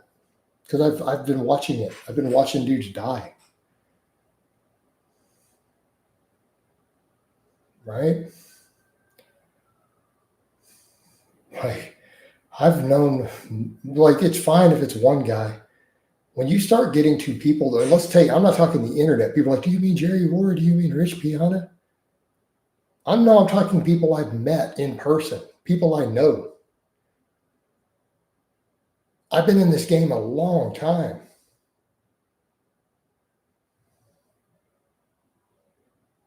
Right? Not stacking risk factors is good. General life advice for everybody. I've been in this game a long time. Do you know how many people I've lost?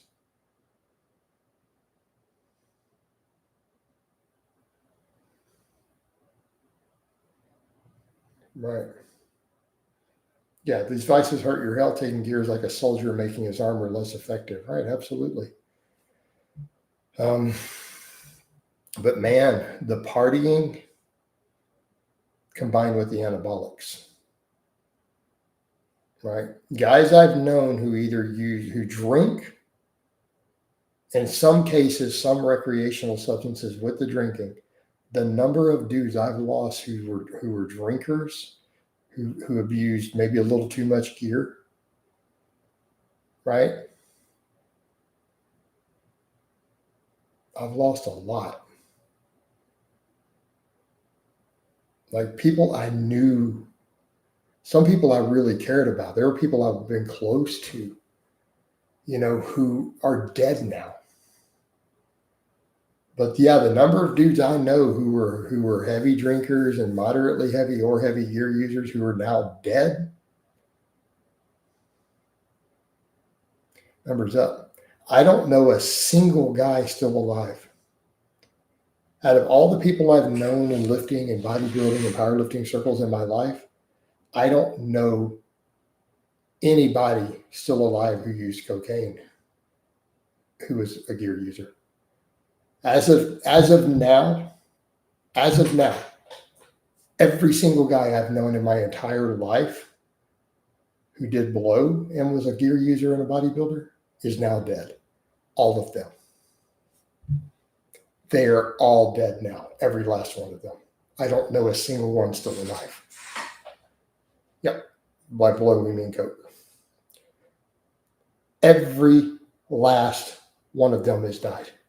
Yep. They all died of cardiovascular disease. Remember I said years ago, well, I know dudes out there who do some coke in the bodybuilding world and mix with their gear. Remember me saying that a decade ago? Right? As of 2025, they're all dead. All 100% of them. Every one of those guys is now dead.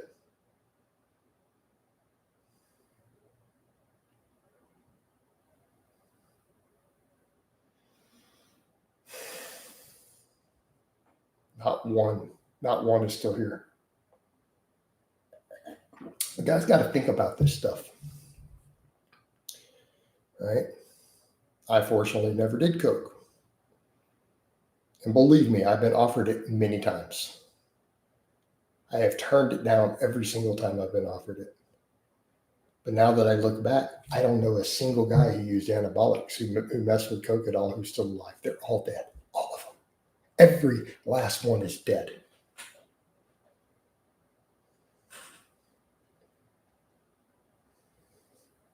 Dudes who offered me coke are dead. So,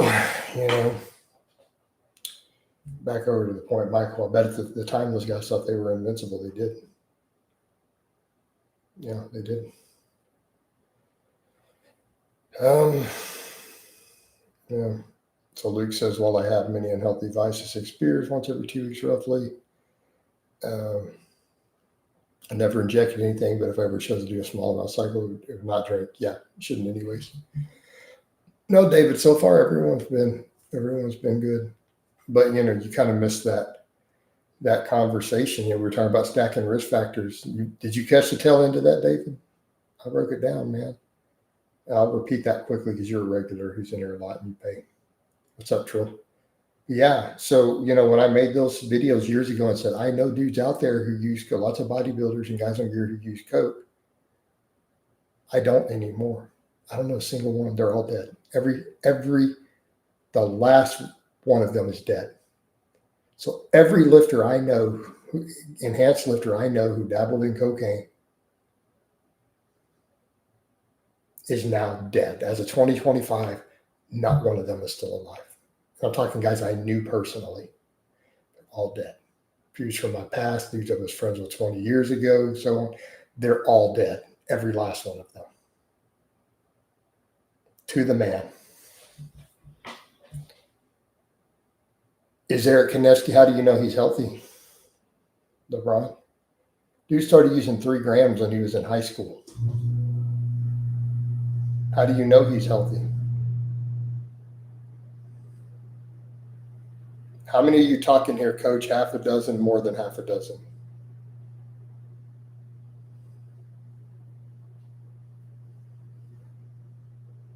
Mike Thurston probably enjoys, but I don't know. I don't know that for a fact that he does.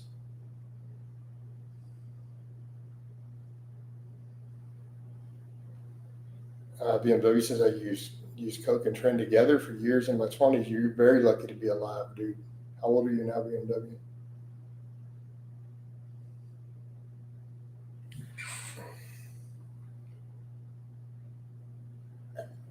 Yeah, I know bodybuilders who offered me Coke while hanging out who are now dead. They're gone.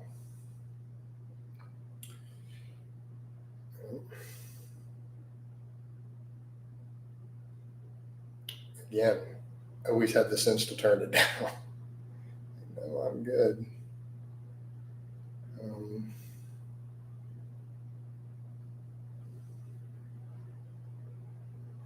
You gotta be chill about it, I didn't realize BMW was a member. Welcome to the club. Yeah, he's a member now. Yeah. Oh, man.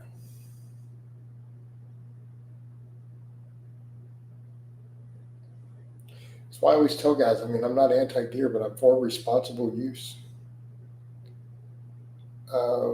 So I'm getting to my Facebook. Oh, Michael, I'm all right now. For some reason, I can't do Facebook Live. It's blocking me, and I don't know what's going on. I don't have a strike or an offense for it, and my algo is strong. So it's not telling me why or how long I'm blocked from doing live, so I can't double stream. Michael, so I haven't been doing it either. I know you come through those a lot. That's why, yeah. But my page is still active, man. Hit my page up, dudes. Hit my page up. The algo's been moving upward pretty good this week there, actually. I got some posts, like one of my pictures made like $50 and then kicked my algo way up. So, yeah, we can't double dip. So, not like those old days where I got $1,000 for a picture once.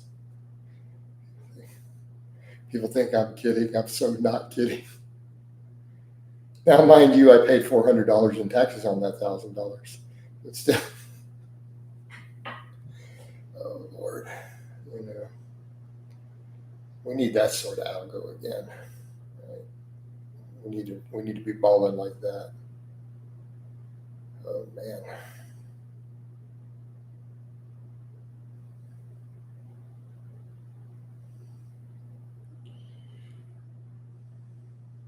That's when they capped us, though. They used to cap our income. They lifted that cap. Do you guys know that Facebook used to have an income cap that they cut you off?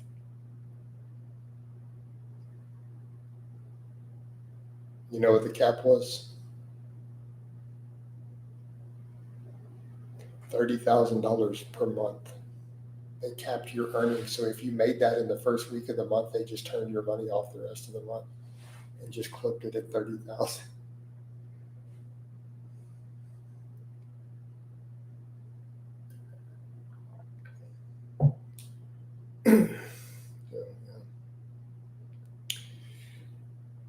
Now they lifted it. It's open ended.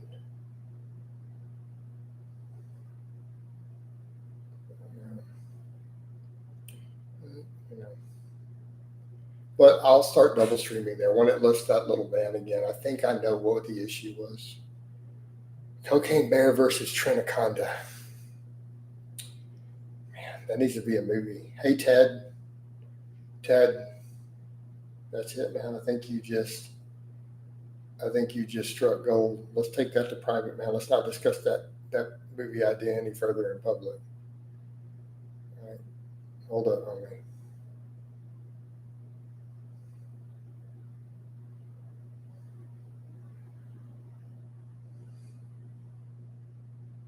See the wheels turning. Y'all just forget y'all saw that. All right. I don't know, dude. You're talking about Trinaconda though versus Cocaine Bear, man. BMW says I'm 36 now. From ages 23 to 28, I would run 700 milligrams of Tren A. Ooh, and go regularly, go on 2 to 3. Wow. BMW, you are lucky to be alive. What's your calcium score and stuff look like, by the way? All right. We really in my live stream having this conversation about cocaine bear versus Trinaconda. Jesus Christ. I got to screenshot this one, sorry.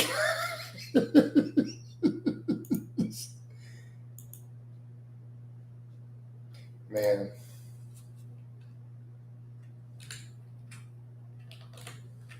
Hold on.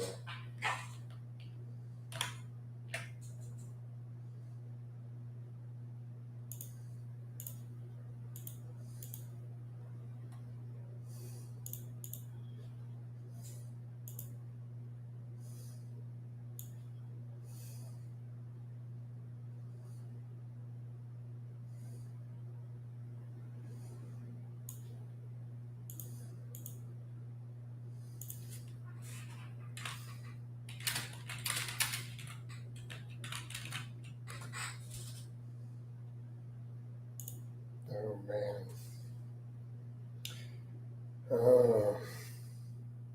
Let's get back up on this, man. I hate to say this, but I kind of want to see a silverback gorilla on 700 milligrams a week of Tren A and coke benching. I don't. BMW burning the candle. I agree, man. BMW, dude, you're lucky, bro. You're lucky. There you go, Ted said, God loves you, bro. He knew you would come around, right? Oh, man. I agree, man. I'm glad to have you around still, bro. Hopefully everything stays good. BMW, drinking Coke is fine. I'm not a big fan of sugary drinks, man. I don't think they're good for you. All right. But y'all know I'm going to have to have screenshotted that chat. That chat is fitting to go up on Facebook tonight. Movie ideas coming out of my live streams. Like Cocaine Bear versus Trinaconda.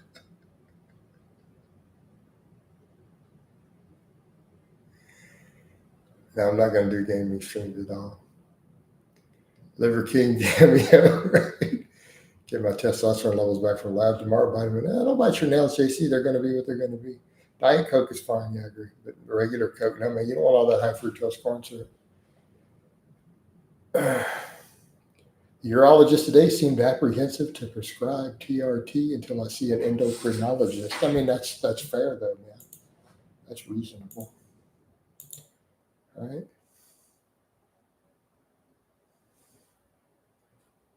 All these astrology posts, all the women post their astrology stuff all on my Facebook, man. What are signs of high tests? I don't know, man. You can go Google that. Well, it's full of chemicals, but in the grand scheme of things, it really isn't that bad. All things considered. Unlikely to be a major problem. Carnivore diet adherence versus Trinaconda army. Now, that being said, I don't have any Diet Coke in the house, but in social settings, I'll drink Diet Coke in place of alcohol. All right. So that's what I do personally, Justin. I don't keep a bunch of it in the house. Like I said, I eat pretty clean year round. You know, if I want to sweeten stuff, usually a little bit of raw honey goes a long way. Yeah, carnivore diet adherence versus the Trinaconda army. Oh man, I think the Trinaconda army is going to win that one. But there might be overlaps. How do we know there's not a massive overlap between carnivore diet adherence and the Trinaconda army? I'm just saying there could be conflicts of interest in this fight, in that particular war. It's good to see you chatting with us, Common Reviewer, messing around. What? It's been more than a few years, dude. But we're all calm. Getting blood work done tomorrow. Been on TRT for 8 weeks. Good stuff, man. Coke Zero is better than Diet Coke. I'll agree. I'll agree on that one, man. Sean Baker, right? With some plastic surgery faces, I wouldn't be surprised if some people are snakes under, right?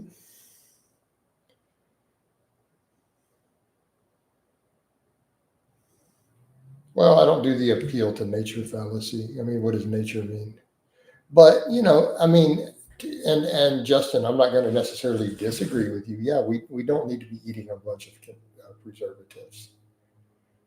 But I will say that things like this, when we talk about moderation, this is the stuff it's actually okay to moderate. A bunch of refined sugars, alcohol, those things are going to hurt you in moderation, right? They're still going to hurt you. And we have data on that. Like there's evidence of those things. Like the leading researchers and scientists actually do agree refined sugar in moderation appears to still be harmful, right? This is what the researchers are telling you. Like, yeah, it actually does seem to hurt you. We have data showing it, right? If we go with the mainstream science, they'll tell you that. They're like, yeah, one soda a week does seem to cause cancer. They admit it. They're like, yeah, we got studies showing, it's like a 7% increase in cancer risk from one soda. So we know this, but some of those things we're on the low risk. And in the grand scheme of things, in moderation, that's not going to hurt you. Now, I'm not telling you to go be pounding it down every day. And I think that's the way to look at it. But I would agree, should generally, moderate those things to avoid them. They're not going to hurt you from time to time. But certain preservatives will more than others. So you need to, so Justin, we don't just say, hey, chemicals. We look at the individual chemical, right? We look at the individual thing. What is the preservative specifically? You might want to know what it is. What does it do? I remember the Hodgkins made a video about a guy that drank 20 Pepsis a day or something crazy. Yeah, that's crazy. Like, that's crazy. Like, that's just stupid. Yeah, for example, there are some people who one glass of wine per supper daily might not have a giant impact, but it absolutely has a negative effect. Some people more than others, right? It's the probabilities. Like that's what we see with the moderate drinking. We know that it increases risk, but you could be lucky and have no issue. But statistically, we know that it increases the risk. Like it's measurable in the data. Like the researchers can look at the data and say, yes, we know that drinking one alcoholic drink per month measurably increases cancer rates in 7 types of cancer versus drinking 0. It doesn't take. It's the same thing with soda. So we saw that meta-analysis. So did you see that one on the sugary drinks? A couple of months back, we got big meta-analysis. Right? They noted that one sugar sweetened beverage per week, one, increased diabetes risk by 7%? That's not a huge number, but is it eye-opening? Because this is what the hard data in the meta-analysis concluded. They're like, yeah, one soda per week increased diabetes rates by 7%. 7% higher diabetes rates versus people who drink 0 with all other factors equal. Like, well, damn, that's not 0. Is it a massive risk? No. Is it a measurable risk? Yes.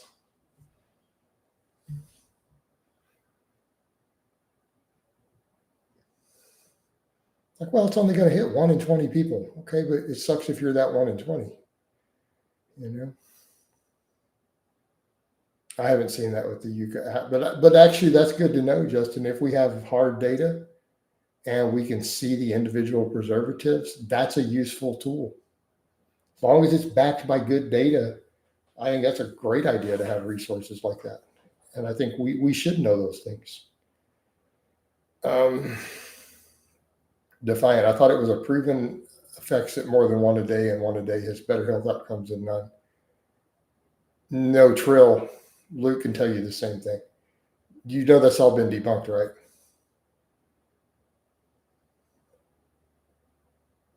Trill, have you not seen the debunking of that data?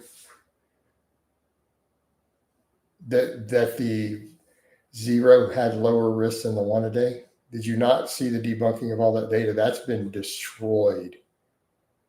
Bro, that data has been ripped to shreds by scientists and doctors.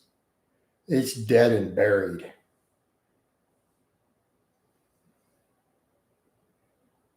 There were statistic problems with that. So that was bad data gathering. That has been thrown out. So just an FYI.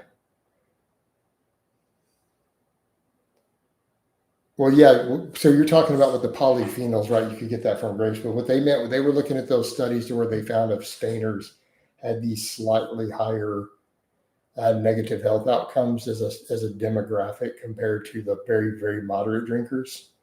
That data has been thrown out.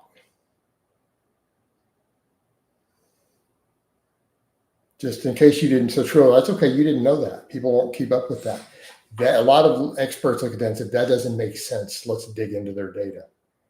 That data has been obliterated. Well, they can. No, Trill. You can factor it in. You just have to dig deeper.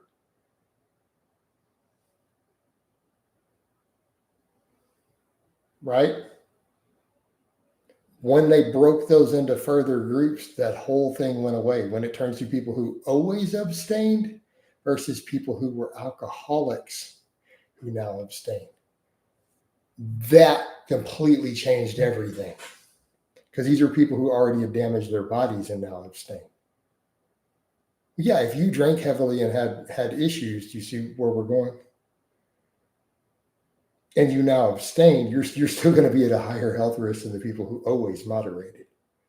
Like statistically, you're going to be worse off, right? Because you've done damage already, right? Fruit much healthier than wine, raisins, or dirt cheap. Exactly. So no, that data has been very heavily scrutinized, and it's generally agreed upon. Yeah, this we know that all the health risks scale with intake from 0 upward on alcohol. And keep in mind, those are only those health outcomes. Keep in mind, we're looking at different outcomes because we know that cancer scales all the way down to a single drink a month, still has a higher risk than 0. Yeah. Well, this is why they dig into this. This is why you really need to keep up with the data. That's why we look for the bias in the data. Keep in mind, alcoholic doctors and researchers were biases in some of that other data that has been dug into. Yeah, there's some bias, and there's data gathering problems. There's not factoring in the polyphenols versus the alcohol risk, and there's been lots of stuff with some of the pro-alcohol data. And it's been at this point in 2025. All the scientists they've debunked a lot of this old stuff, and there's pretty good consensus in the mainstreams of research that it's all poison, right? And we see the same thing pan out with certain stuff like the refined sugars. We're now seeing the newest, highest technology science with the best statistical analysis is starting to show now. So again, this isn't fringe people. This is the mainstream, the same people everyone's terrified. Oh, they might work for big pharma, right? These mainstream, the science, are at this point saying, yeah, the data is showing that even 1 soda a week is enough to cause harm. This is the mainstream big science at this point is now saying, not fringe people. This is the big hard hitters are now saying, yeah, it's looking like 1 soda a week is harmful. So is 1 piece of bacon from the same data sets. Yeah, you should probably just avoid this stuff, right?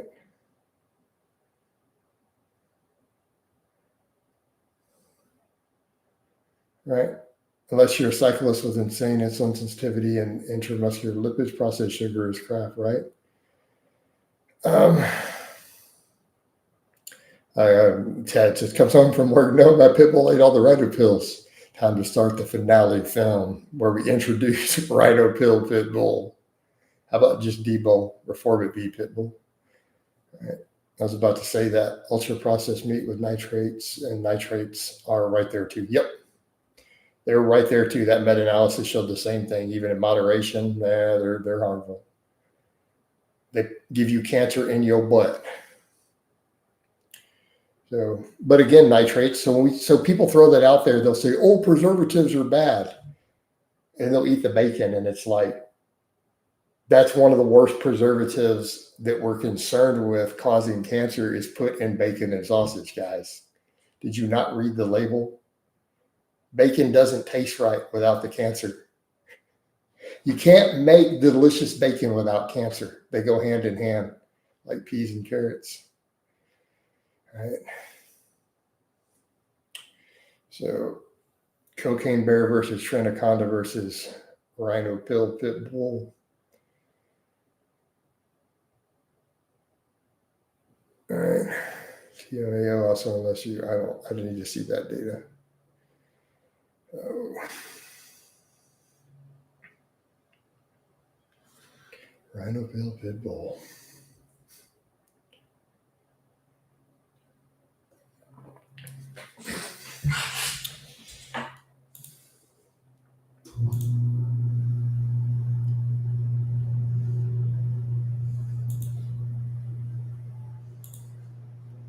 Oh man, we've been here a couple hours.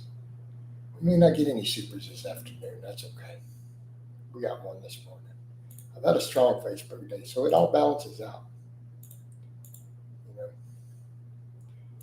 balances out in the end. I got to get a little more food in still today.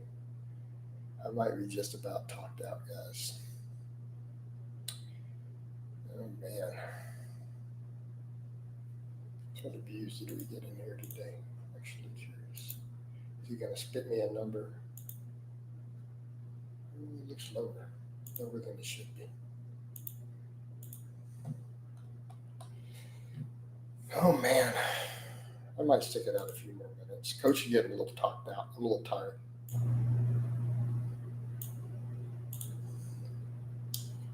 All right.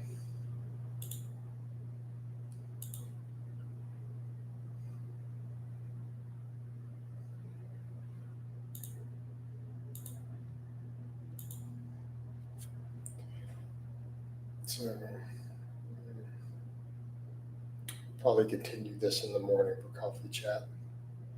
I'm still getting decent views. I don't want to end it, but I'm getting tired, guys.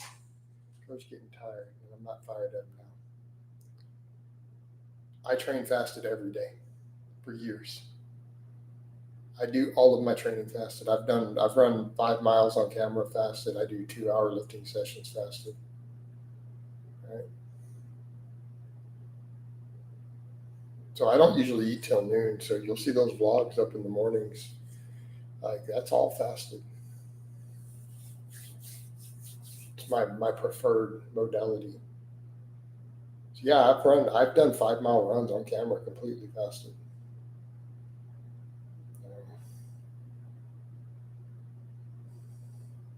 Today was a chicken and potato type of day. That was a little brown rice.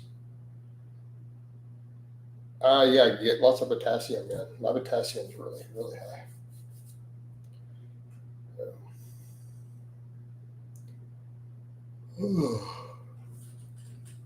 Hold on. I'll stay a little longer, but I do need to do like a little Facebook post. I think we need to do that.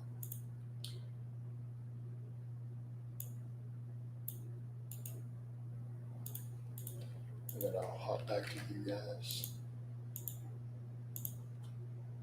The main thing is that like I want to get some more food in. Otherwise, I could just sit in here and post.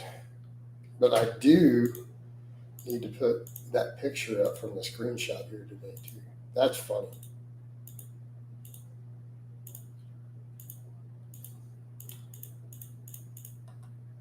Trinaconda versus cocaine bear. We must entertain the Facebook peoples.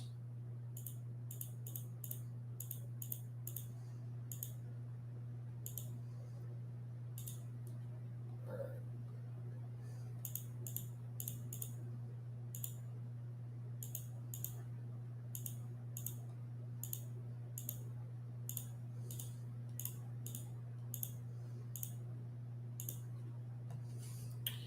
Potatoes are super high in potassium. Yes, they are. Connor says finally back on the Stairmaster today, 1,300 steps in 30 minutes at 2:17. There you go, Connor, coming along. Coming along. Connor, you missed the whole conversation about Cocaine Bear versus Trinaconda. He's like, you're kidding me. Connor thinks we're trolling him. I screenshotted it. 1,300 steps. There you go at 2:17. Yeah, for real.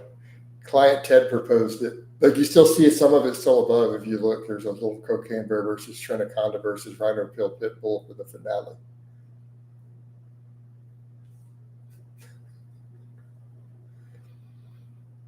The question is, who's going to win? I mean, we got some channel members. Hell, we got Ted in here. Ted's entertaining. Ted's funny. Like, for real. Ted's funny. So, again, we do video calls under Ted. So, he is a client after all. Dustin's hilarious, too. You guys have never seen Dustin's stuff. He'd be funny to round table with some Team Blaha clients. Louis was a character also. But let's talk about this for a moment, guys. Well, yeah, Cocaine Bear is a movie. We all know that. But only lifters will answer this because you guys will know, you know about Trent. Who's winning? Bunch of new viewers in here. Guys, who's winning? Cocaine Bear versus Trinaconda. Now, I understand that the Anaconda's trend doses are going to be relevant. So let's establish this. Okay? For all the new people tuning in. So let's assume that Trinaconda, so the Anaconda has been given 100 milligrams of trin acetate every day for at least 6 weeks. So let's put that qualifier in there for Cocaine Bear versus Trinaconda. Who's winning? Right. I write the script, so having Rhino Pill Pitbull win because I like dogs. But that's at the finale. We got to know who's going to win Rogue, Beach Warrior, and PvP. Well, I guess it depends, you know. But, so we're trying to. Yes, Connor, Trinaconda, man. So are you voting? So let's get a vote, guys. I want to vote on this one. Is there a way for me to start a vote? Start a poll.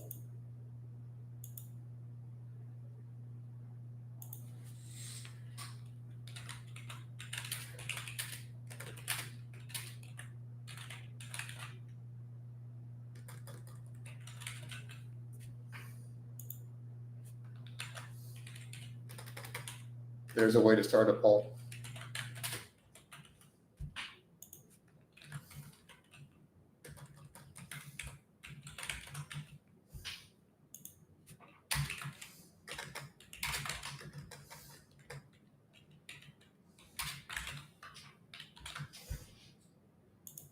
Okay. All right. I've put up a poll. Bro, it's up. The vote is up, man. We got the vote is live. All right, get your votes in, guys. So far, Trinaconda is the only one with a vote. Man, it's bouncing around. You know, Road Beach Warrior and PvP, man, we gotta get these votes. So Marcinio, do you see the vote? Can you see it? I don't know if you guys can see it. So this is important stuff, man. Like, you guys got to cast your votes. Right. It's showing back and forth, so people are clear. It's not showing me how many people have voted, though. I can only see who's winning. I don't know what you guys can see. It's not giving me the numbers yet. Oh, man. Very easy. I guess it would depend on how big the Anaconda, but you guys just got to go with your gut instinct, though, man.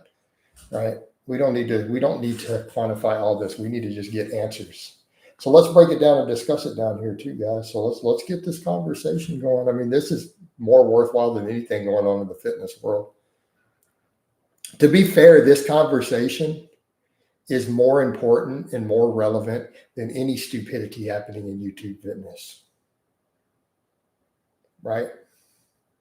So live coach, good stuff. Yeah, man. So I'm gonna assume, I'm assuming like a grizzly, at least a full-size adult grizzly for cocaine bear. Right? We're not talking about a black bear, I'm talking about a sun bear. So Felix, we're voting, we're asking the important question. Do you see the poll? Right?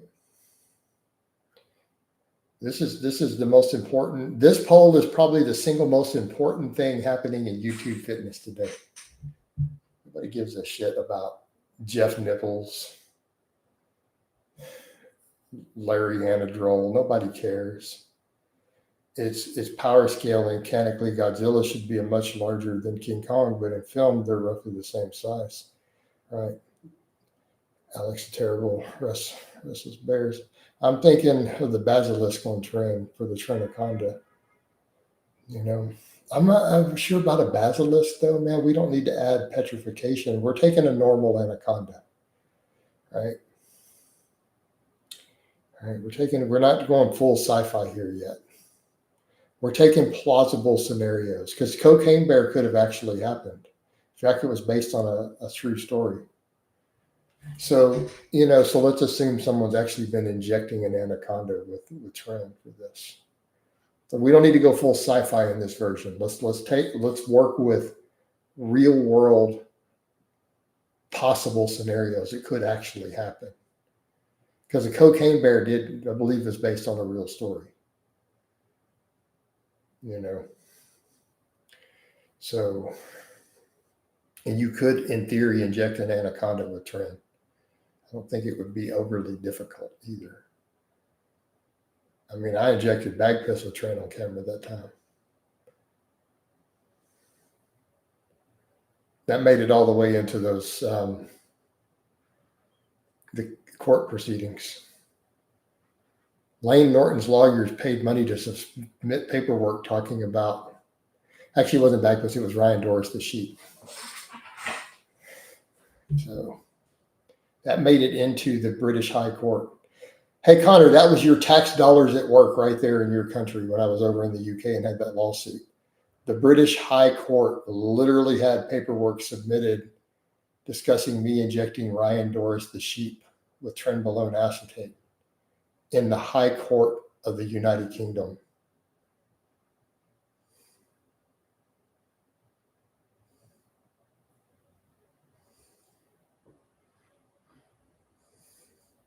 I still have a copy of the PDF files from it. It's in your history forever. Yep. Same size, also bear, right? For movie purposes, a supplement owner's pet snake gets into the sketchy cabinet one night. So Tren may include growth hormone and a cocktail of drugs. There could be Anadrol. I mean, what are the odds that someone who has Tren has some Anadrol on hand, just statistically? Okay, that's it. I'm going to get my tax money back with the help of Trinaconda. I'd rather fight Cocaine Bear, but I think Cocaine Bear beats Trinaconda. Man.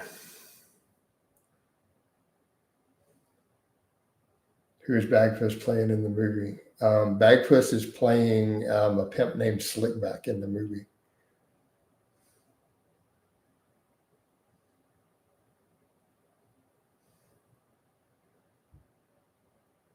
And yes, you have to say the whole thing every time. It's like a Tribe Called Quest ninja. My name is a pimp named Slickback. Oh, Mr. Slickback. No, it's a pimp named Slickback. Yes, you have to say the whole thing every time. Like a Tribe Called Quest ninja. Large snakes are not that agile. I don't know. I think they are when they wrap around, man. Did you see that Anaconda movie? With, what's her name in it? The big booty Latina. What was her name?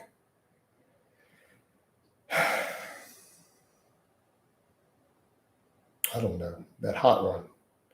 I forgot her name. Hold on, let me look up the Anaconda movie. All right.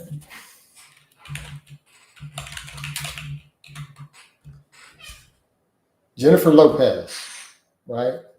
Jennifer Lopez. And how can I forget Jennifer Lopez's name? Yeah, J-Lo. You guys admit J-Lo was looking pretty good back in those days, man. Don't pretend, you know what I mean? Don't pretend that she wasn't either, guys. You know, just saying.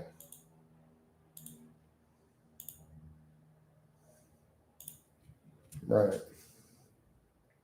Imagine a trend-fueled anaconda choking out cocaine bear. Well, Connor, this is literally what we're imagining. This is the conversation.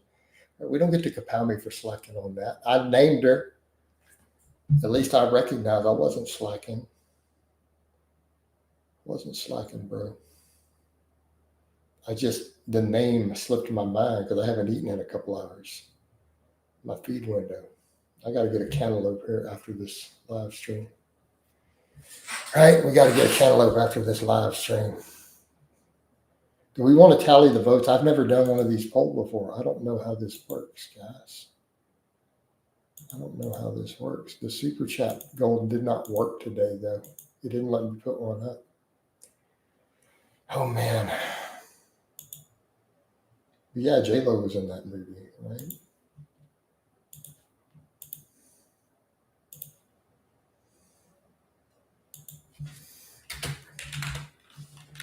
Right, she was in there.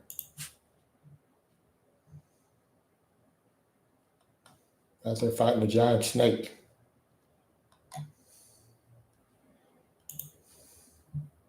They're going to click the poll that shows the number of votes. It doesn't show it for me yet. Oh, it's showing the percent, the full percentage when I click on it. Okay, it's showing it now. Okay. So far, we are at, anyone ever seen snakes on a plane? I've seen snakes on a plane. I've also seen Sharknado 1 through 5. The polls, and I can still see the whole poll, man. It's still going. Right now, it's at Cocaine Bear at 57 and Trinaconda at 43. Man, this is riveting. I don't know who's going to win. We got 14. There's 16. There's more people or not. Not everyone is voting. There's some people who haven't voted yet. You know.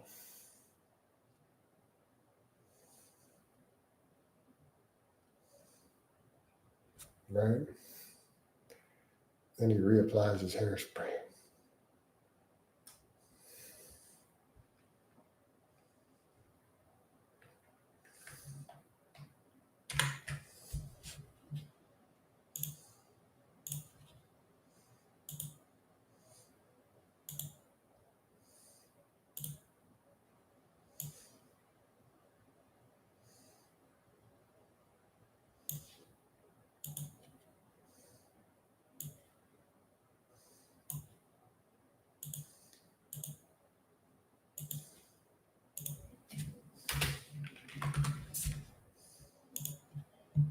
Bears are crazy strong. They are crazy strong. Definitely crazy strong. It's up to 15 votes. It's just trucking along, man. I feel like this needs to go up already.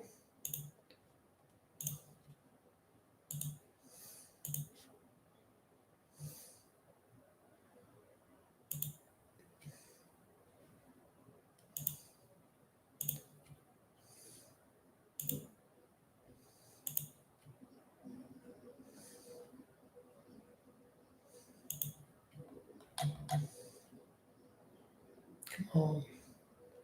Why is it loading so slow?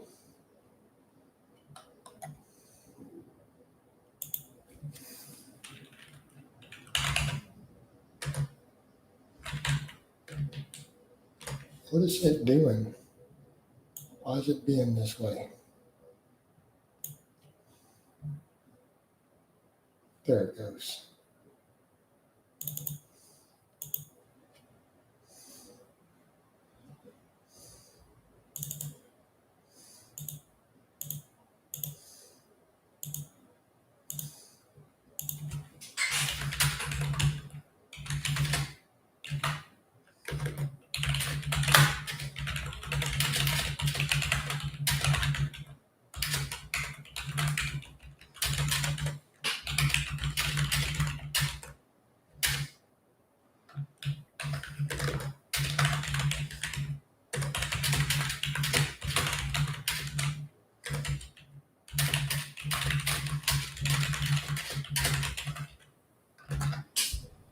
All right, hold up. I'm about to post a screenshot of that to Facebook.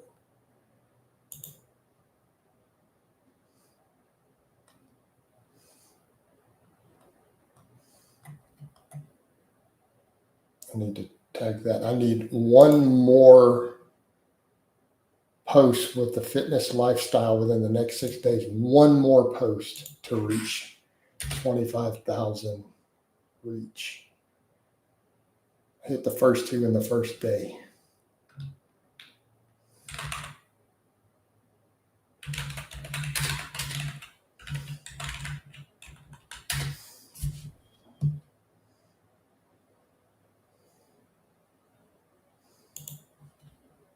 All right. Pairs 150 grams of steak for meal 5. Weighed my steak. It was 150 grams. Perfect. Is that raw or cooked though, Connor? That raw or cooked?